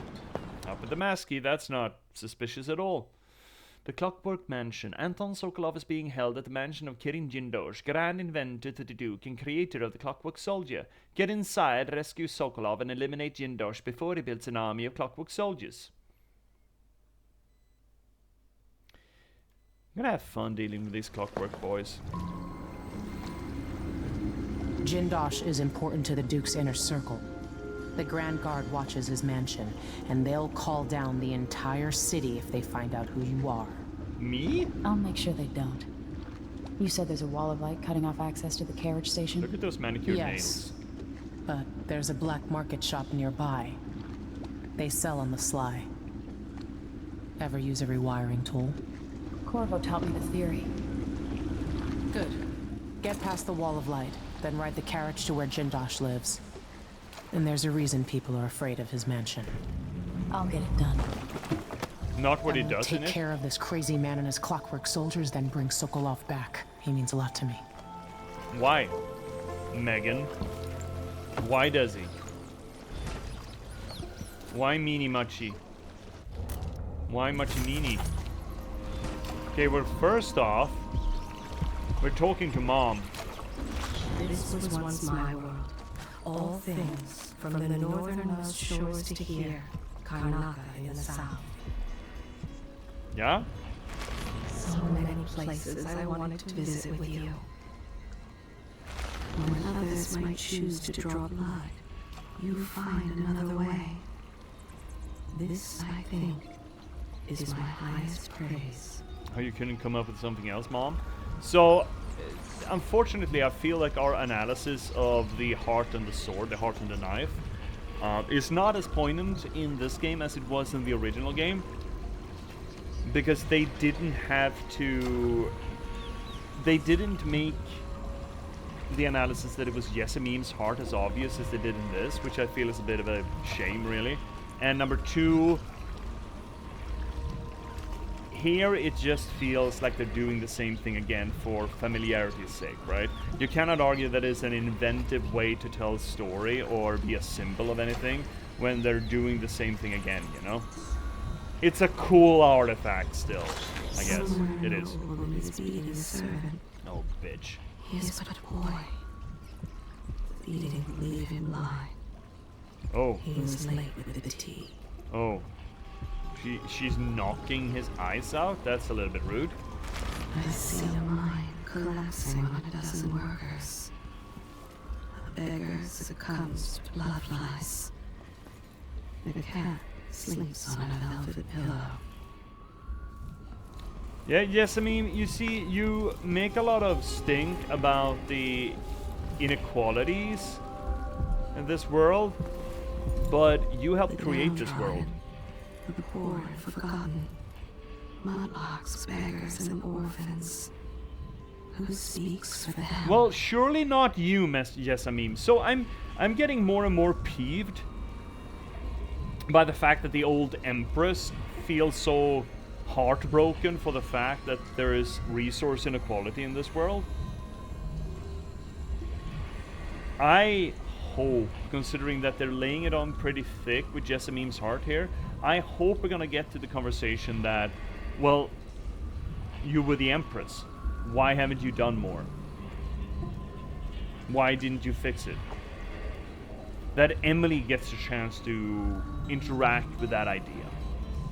Because otherwise, this is just whining from the most privileged position in the Empire. Always conflict, power, greed, lust. For me, what I wouldn't give just to hold your hand in mine one more time. This city is a place of riches, but not all get a seat at the banquet table. Again, more resource inequality. You are nearly friendless and hunted like a beast. Yet still you act with honor. Well, so far. Will this place be any different had I not passed from the world? It probably would be exactly the same, Jessamine. Why do so many have so little? It was never meant to be this way. It is so hard to listen to the voice of the enriched privilege cry about the unfairness of the world. Dishonor on you. More posture check? Jesus Christ, how am I sitting this thing? And more hydrate! There we go. Have you got enough work yet, Wesper? Holy shit, it's getting late. And a stretchy too? Okay, fine. Absolutely, let's do that. That's probably good for me. Actually, if I'm gonna do that, if I'm gonna do it properly, right? Self-care package. Yeah. Thank you, Vesper. Thank you so much.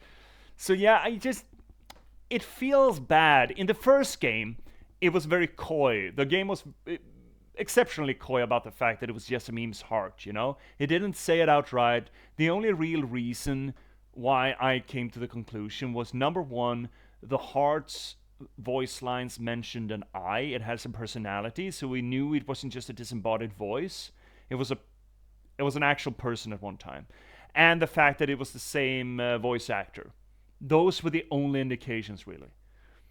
In here, we get told that it's Emily's mother's heart, right? It's just there. It's not subtext. It's just text. Which is, I guess, fine. It's not as fun. But then she's a lot, or Jessamine I'm talking about now, she's a lot more whiny about the resource inequality. And I can't take it. It's too much unless it gets actually treated and handled in the game. You can't just keep letting the most privileged person in the entire fucking empire, the Empress herself, whine about resource inequality. That's just so fucking hollow. Oh, but what she's to do? Mobilize the army and take, I don't know, half, a third, 10th of the riches from her entire aristocracy and just give it to, I don't know, education programs? Redesign economic, do economic reform. Something. Start the introduction of unions, for fuck's sake. You know? There's plenty that you could do. And yet, nah. She just whines and whines and whines while she's sitting at the top of Dunwall Tower waiting to be assassinated, you know? And I hope, now that they're bringing it up, that they're gonna actually deal with it. Otherwise, I'm gonna be a bit peeved about it. Because right now, it's not even subtext, you know? In Dishonored 1, we could argue, well, this is subtext, or it's implication of use of themes. And it's an interesting debate. But now that they're bringing it to the forefront in the game, where they're making it no longer a coy, fun little observation, but almost a theme, at least to Jessamine's argumentation, I feel like they kind of need to deal with it and actually get somewhere with that conclusion. And I really hope that they get there. I shouldn't blame them for it yet, considering we've only really just started the game, you know? Oh god, my shoulder. But still though. Oh, but in answer to your question, we just closed, so I'm cleaning. Oh god. Oh my god, Vesper. Oh, best wishes. Best wishes to you, Vesper. Anyway, I just have a hard time taking... I have a hard time taking whining seriously if it comes from a position of power, you know? There's nothing here? Okay. What was that? Raw whalebone? Oh, score.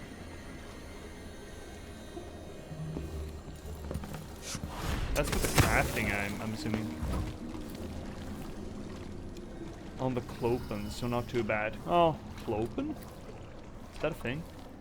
Black market shop, carriage station. Oh. I mean, the world still looks fucking beautiful though. I can complain about autocratic systems of governance, but the world does look beautiful. In a grimy way. I mean, it's not beautiful in the way that, oh, I wish I could live here. It's beautiful in the way that, oh my god, I can't imagine that they modeled all this. Making something look dirty and grimy is a lot fucking harder than making something look pristine, you know? It's the wear and tear that's real artistry in the world design here.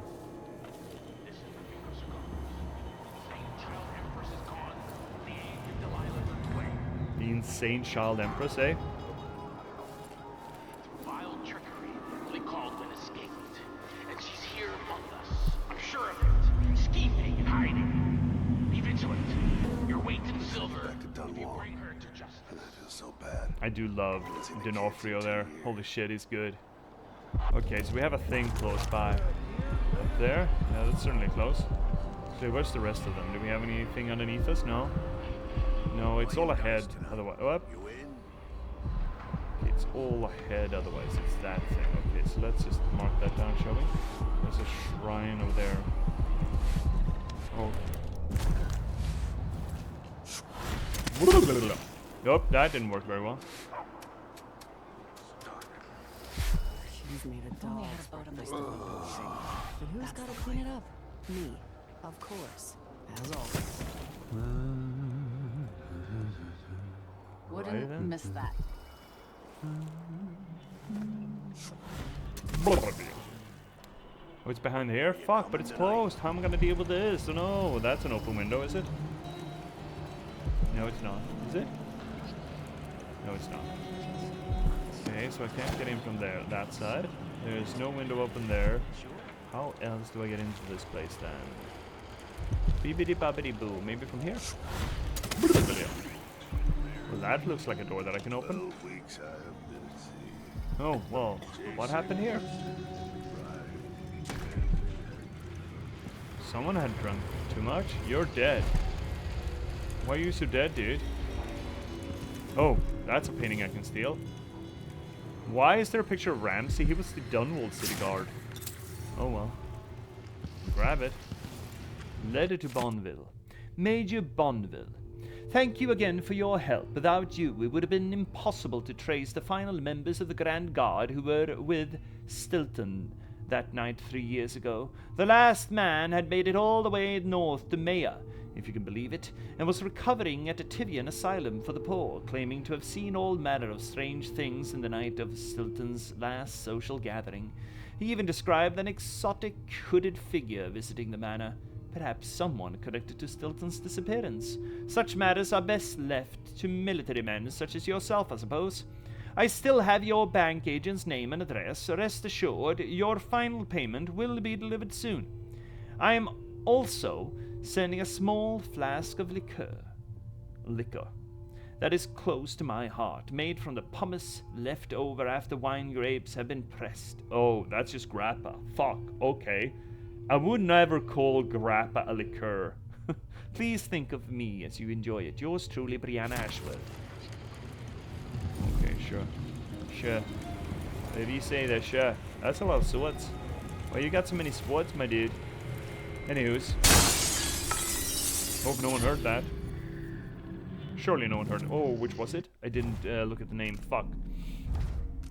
Blood sacrifice. Killing blood flies and rats. Restore health. We never lose any health anyway. Who cares? Never lose health in this. In this economy? You have never lost any health. Okay, we got that going for us. Great. Then we had...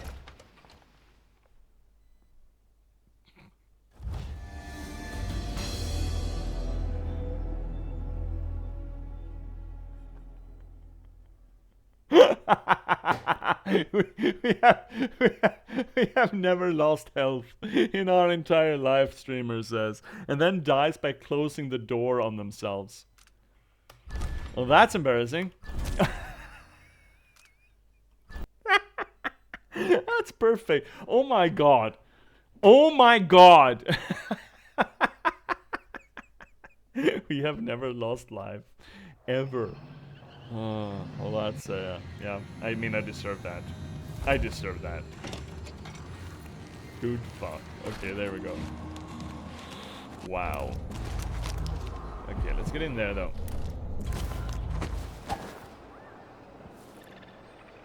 Sweet. Get over there. There we go. And then up to the ledge there, I think. Or to that street light. Out of the whole thing. And who's got to clean it up? No? Me, of course. As always. Next street light then. I only had a boat of my own. That's the life. Just awoke from a dream. Rising up from the ocean, coming to smack. Someone's alive in there, aren't they? Interesting. What do you have in here, I wonder? Whispers from the Void. I think we've read that shit already. What is this then? Whispers from the Void. I think we read that already. Surely. Surely we read that already.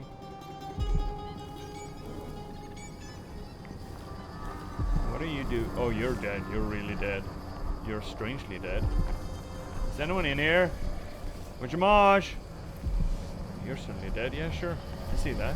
So now we're gonna have another visit from the outsider, I bet. I wish Emily would respond to the outsider.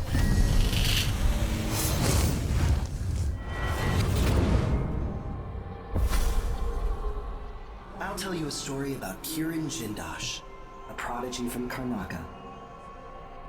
Self-taught, he was hailed by the Academy of Natural Philosophy as a genius who would surpass Sokolov and bring about an age of enlightenment. Another age of enlightenment. How many enlightenments can you have? 2 years after his arrival, he was banned from the Academy for life, for reasons that are still not public.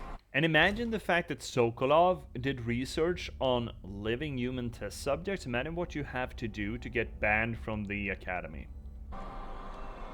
When they deported him, he left behind a machine that drank seawater, playing music that brought listeners to tears. They probably took it apart, and it has never worked since. Okay. Weird flex, but alright.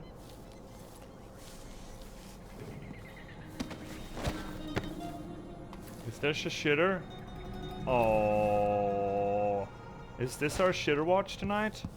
I think this might be our shitter watch tonight. Okay, so we're doing shitter watch. It's a little late, but fuck it. What are we looking at? We got a water heater above the bathtub. Oh, it's directly associated to the shower. Okay, interesting. There's a shower head attached to that. Oh, interesting. Okay, cool. There's no shower curtain, though. So if you got a shower head above your bathtub, I feel it's incumbent upon you to include a shower curtain, you know? Number one. Number two, we got the same red mold problem. Yeah, we got lighting fixture. Love these lighting fixtures, by the way. Mirror, what do we have underneath?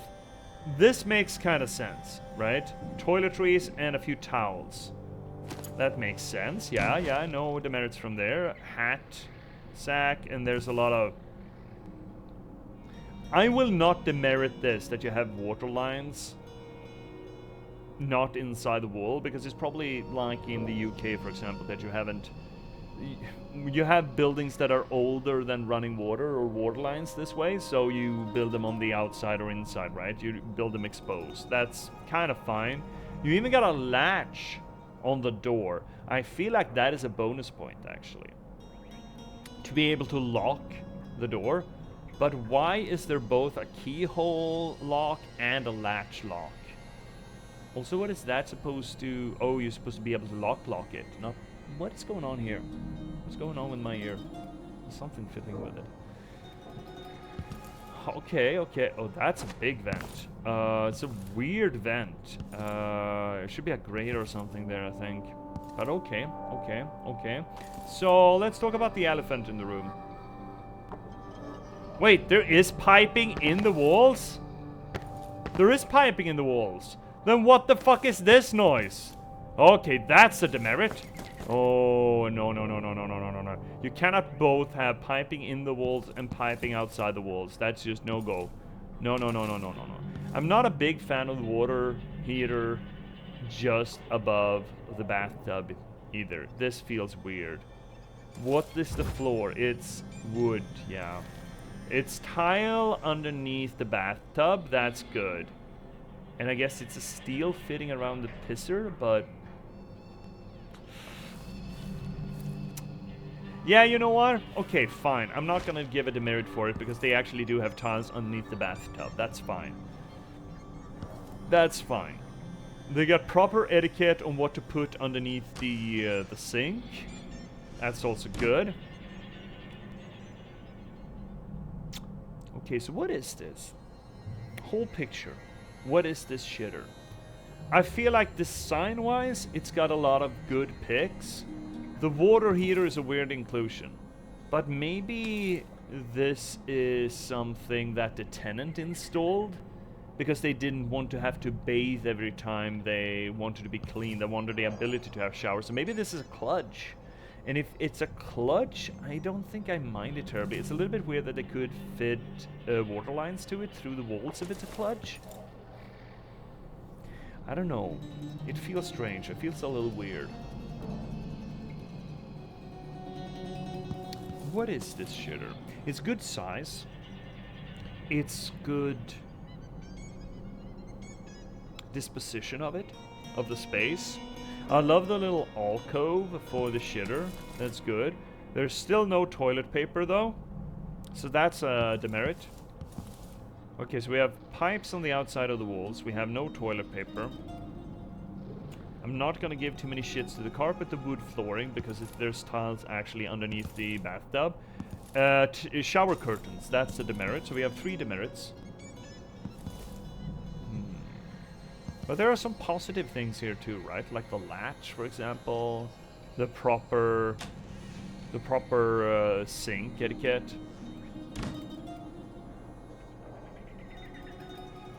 And I'm not sure if we should judge the structural damage to the room. I'm not sure that's fair.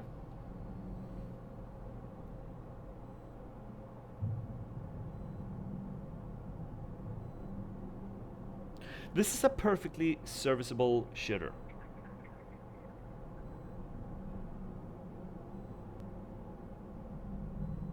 This is a perfectly serviceable shitter with at least 3 demerits, so it cannot go over 7 points. It shouldn't go over 7 points. It's not a nice shitter, it's a serviceable shitter. I think the baseline for it should probably be about a 5 or a 6. You know what? Let's call it an even 5. Maybe a little less, somewhere on the 4th scale, but we have seen some horrendous shitters, and if we don't account for the structural damage, I think this shitter would be a 5. As it stands right now, 3. Yeah, we have seen worse shitters than this, much worse, even if we account for the hole behind the shitter, the body itself. Yeah? I'm feeling pretty good about somewhere between 4 and 5 on this one. Because it does a few things right. It's not a great shitter, but it's a perfectly serviceable shitter. It's a respectable shitter. Except for the shower curtains or this thing. No toilet paper was a pretty bad demerit, actually. And the piping on the outside, but that is a landlord problem more so than a shitter disposition problem. No? Yeah. Let's give it a 4. Let's give it a 4 plus. A 4 with like a little star to it, yeah? I think I'm happy with that. I think I might be happy with that. Oh shit, we got... oh, buggies. Fuck. Oh, there are so many of them too. I need fire bottles. Where are the fire bottles at? Where are the fucking fire bottles? Where's the drink? Where's the flammable drink? I don't have enough arrows to be... oh, fuck. That's not good enough. Wine? I want booze. Hard liquor. There's the hard stuff. God damn it, there's no fucking hard stuff here. Oh, fuck. Okay. You think there's hard stuff somewhere else? Nah. Nah, there's not? Okay, damn it. Really? No hard stuff anywhere?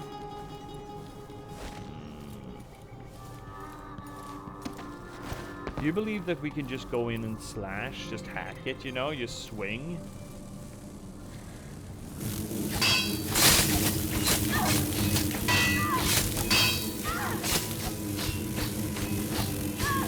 His answer is no. We cannot. I know they respawn, but I think I'm gonna thin the herd and then maybe go down and swat us the next. Can we even do this shit?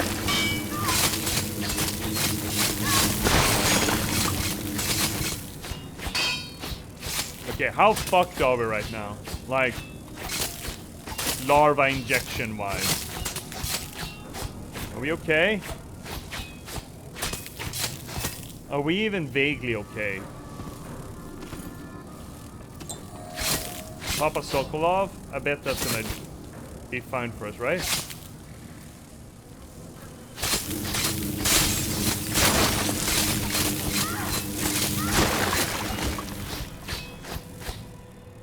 That didn't go so badly, did it?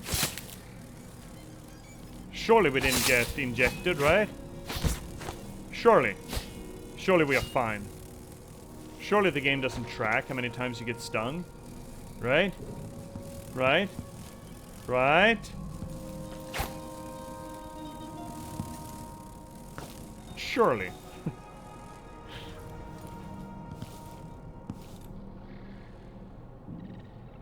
Seance notes. Month of songs. Lady Cottington brought silk scarves from her boutique, one of which Mr. Prospero used to gently strangle her. I maintained a count of her pulse and observed her breathing. When the life signs faded, we left her still for 2 full minutes before reviving her.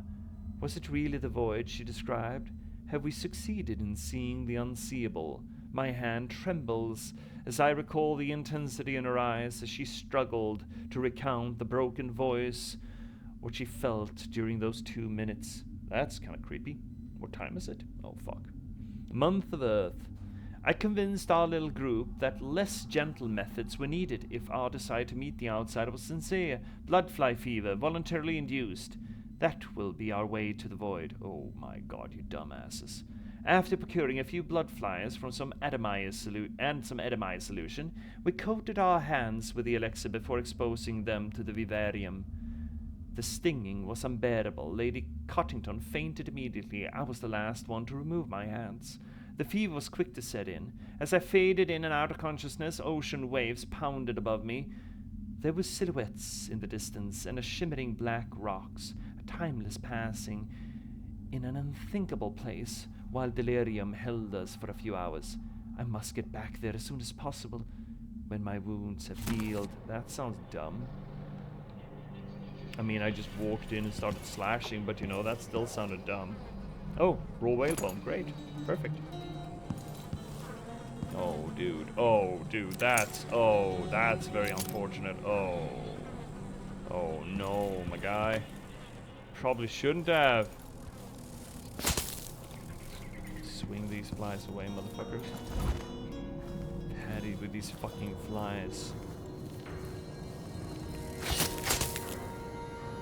This was a great design choice, by the way. Instead of the rats.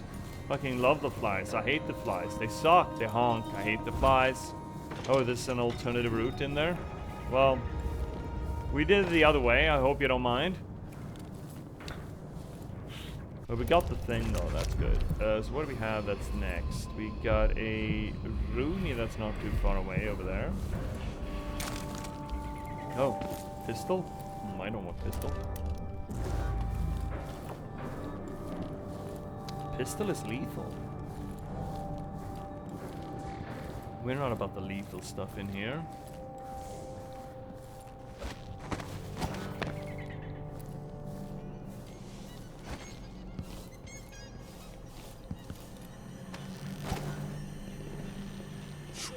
I'm getting tired of the sound of my own voice.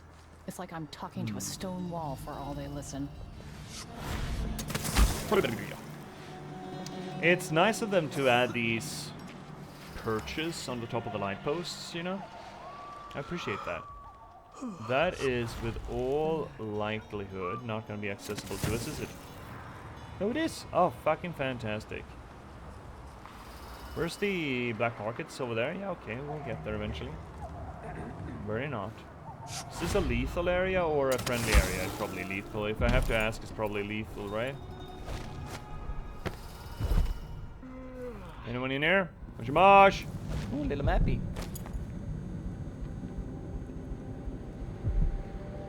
A reflection on my journey to the Pandician continent. We were only miles from shore, but our approach was marred by numerous hidden reefs and jagged rocks. They lay shallow, and we spied 2 vessels that had succumbed to them some time ago. The remaining crew was uncharacteristically silent as we edged by this weathered wrecks. The first mate declared a particularly narrow channel to be unpassable, but the captain dispatched 10 crewmen onto the submerged coral with sledgehammers. Thereafter, each chest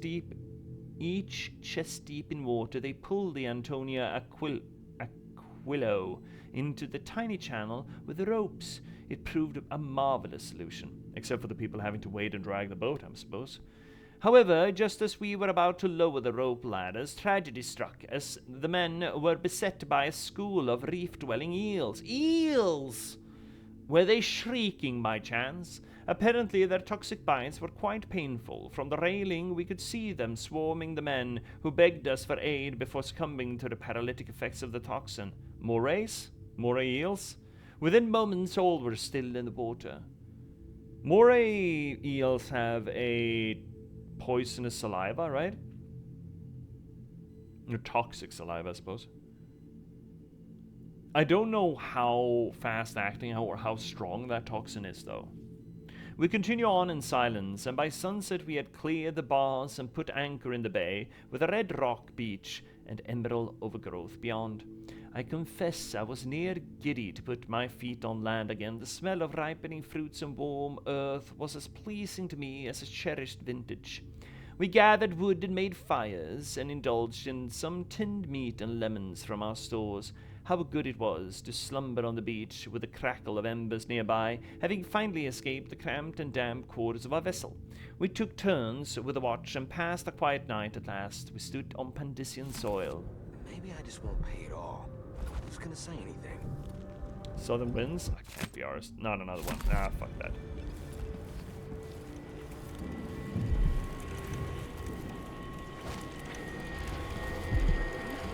Do we really need to? Yes, we do.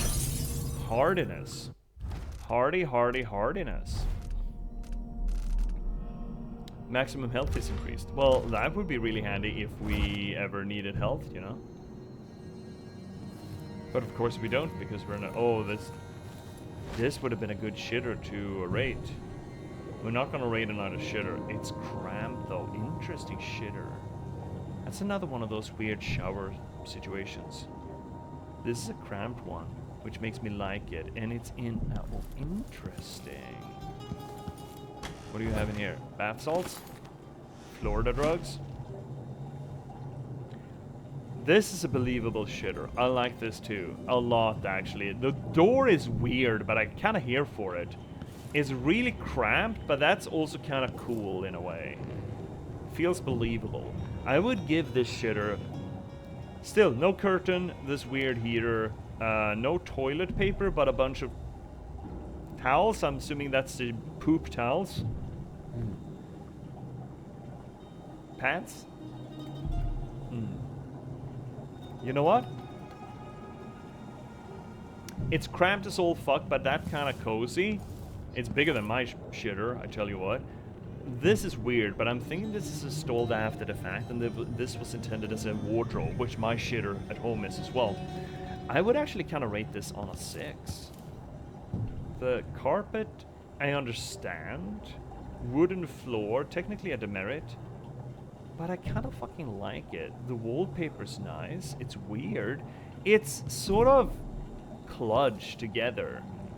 I bet you this space was never intended to be a shitter, you know? It was intended to be a wardrobe or something, and someone installed a shitter because they felt they needed one.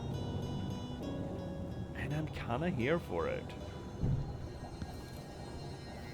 Yeah, I'd give this a 6, actually. It's weird and cramped and kludged, but it feels like the space was built with intention. You know? It doesn't feel, and nothing's out of place technically. Still, the water heater and with a shower head without an actual shower curtain is weird. But I'd give this a 6. There's no wasted space or anything. Yeah. This is a pretty cool, it's a pretty cool bedroom too. I don't mind this. I don't mind this apartment. This is a good apartment, man. Oh, that's a big honking rabbit? That's a big fucking rabbit. It's got little feeties. Oh, I'll eat those carrots. Thank you. And a weird kitchen slash... Oh, rats. For sale, and it's just locked up real good. Yeah, you know what? I like that apartment. It was a neat apartment. I wouldn't mind living there. What was the main room? Was the... I gotta see. What was it? We had kitchen, bedroom, shitter, stove, and work desk. And an unfortunate balcony. This is a very unfortunate balcony, but you know, they make balconies like that. And then a little coast area. Yeah, I could see this as a struggling natural philosopher. That's a monkey. That's an angry monkey. Yeah, I can see this. I can see this. I like that apartment. That's a good apartment, man. No, nothing uppies? Okay.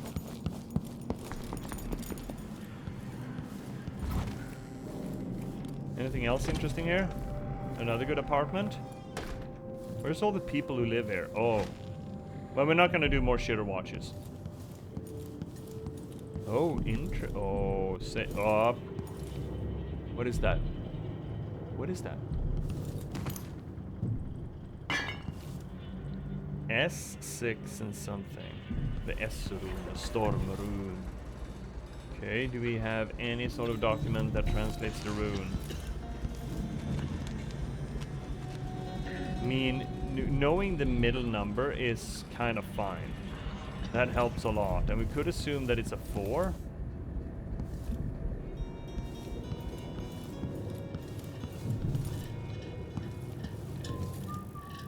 Here we go. Janice, you'll find everything in the safe. I've written the combination in the usual place. You know where to look in the office. I changed all the safe tumblers recently because I feel like I'm being followed.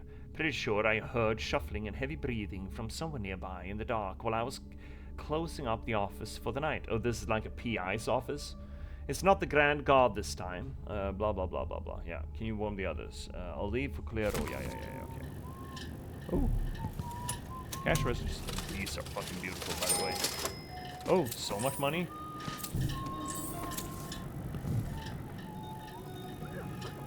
Okay, so let's assume that it's what was it? 46 something. I'm not sure that first number is a 4, but let's assume that it is. And then just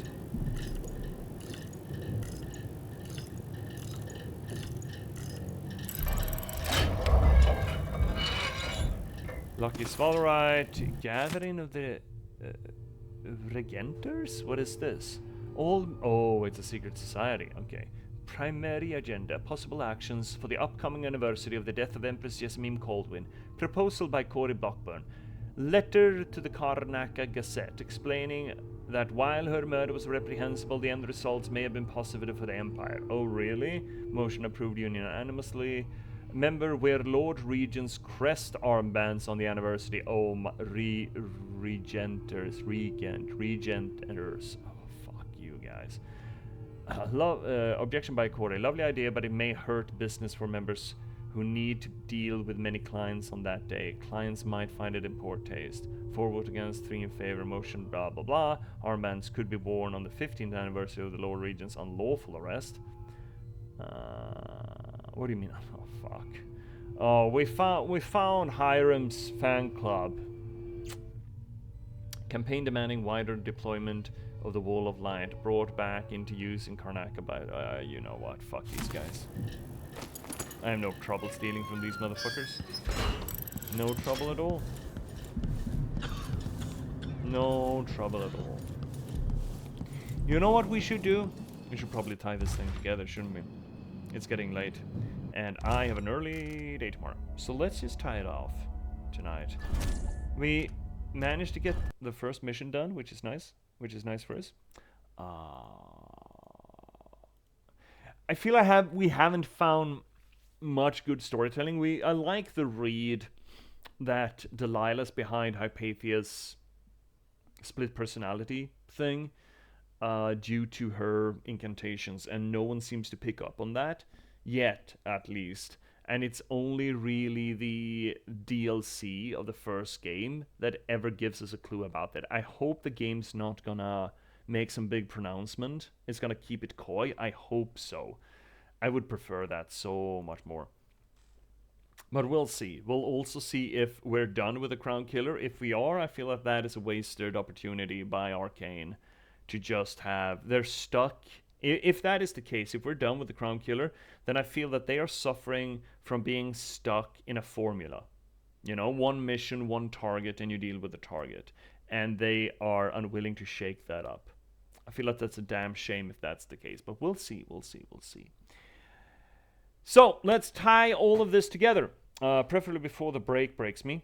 And it's coming. It's fucking coming. Oh lordy, coming. So, anyway, thank you so much everyone for watching. Let me elucidate to you what we do here on the channel, in case you're new. What we do here on the channel, on this here little corner of Twitch, is that we try to apply the theories or the practices of literary criticism and literary theory onto the games that we play. That is to say that we apply close reading, structuralist analysis, deconstruction, or we try to the greatest extent that we're capable of, to try to figure out maybe not so much what the story is of the games that we play, but rather how it's being told, and what the implications are and what you can read out of it, you know? Why do we do this? Well, part, it's fun.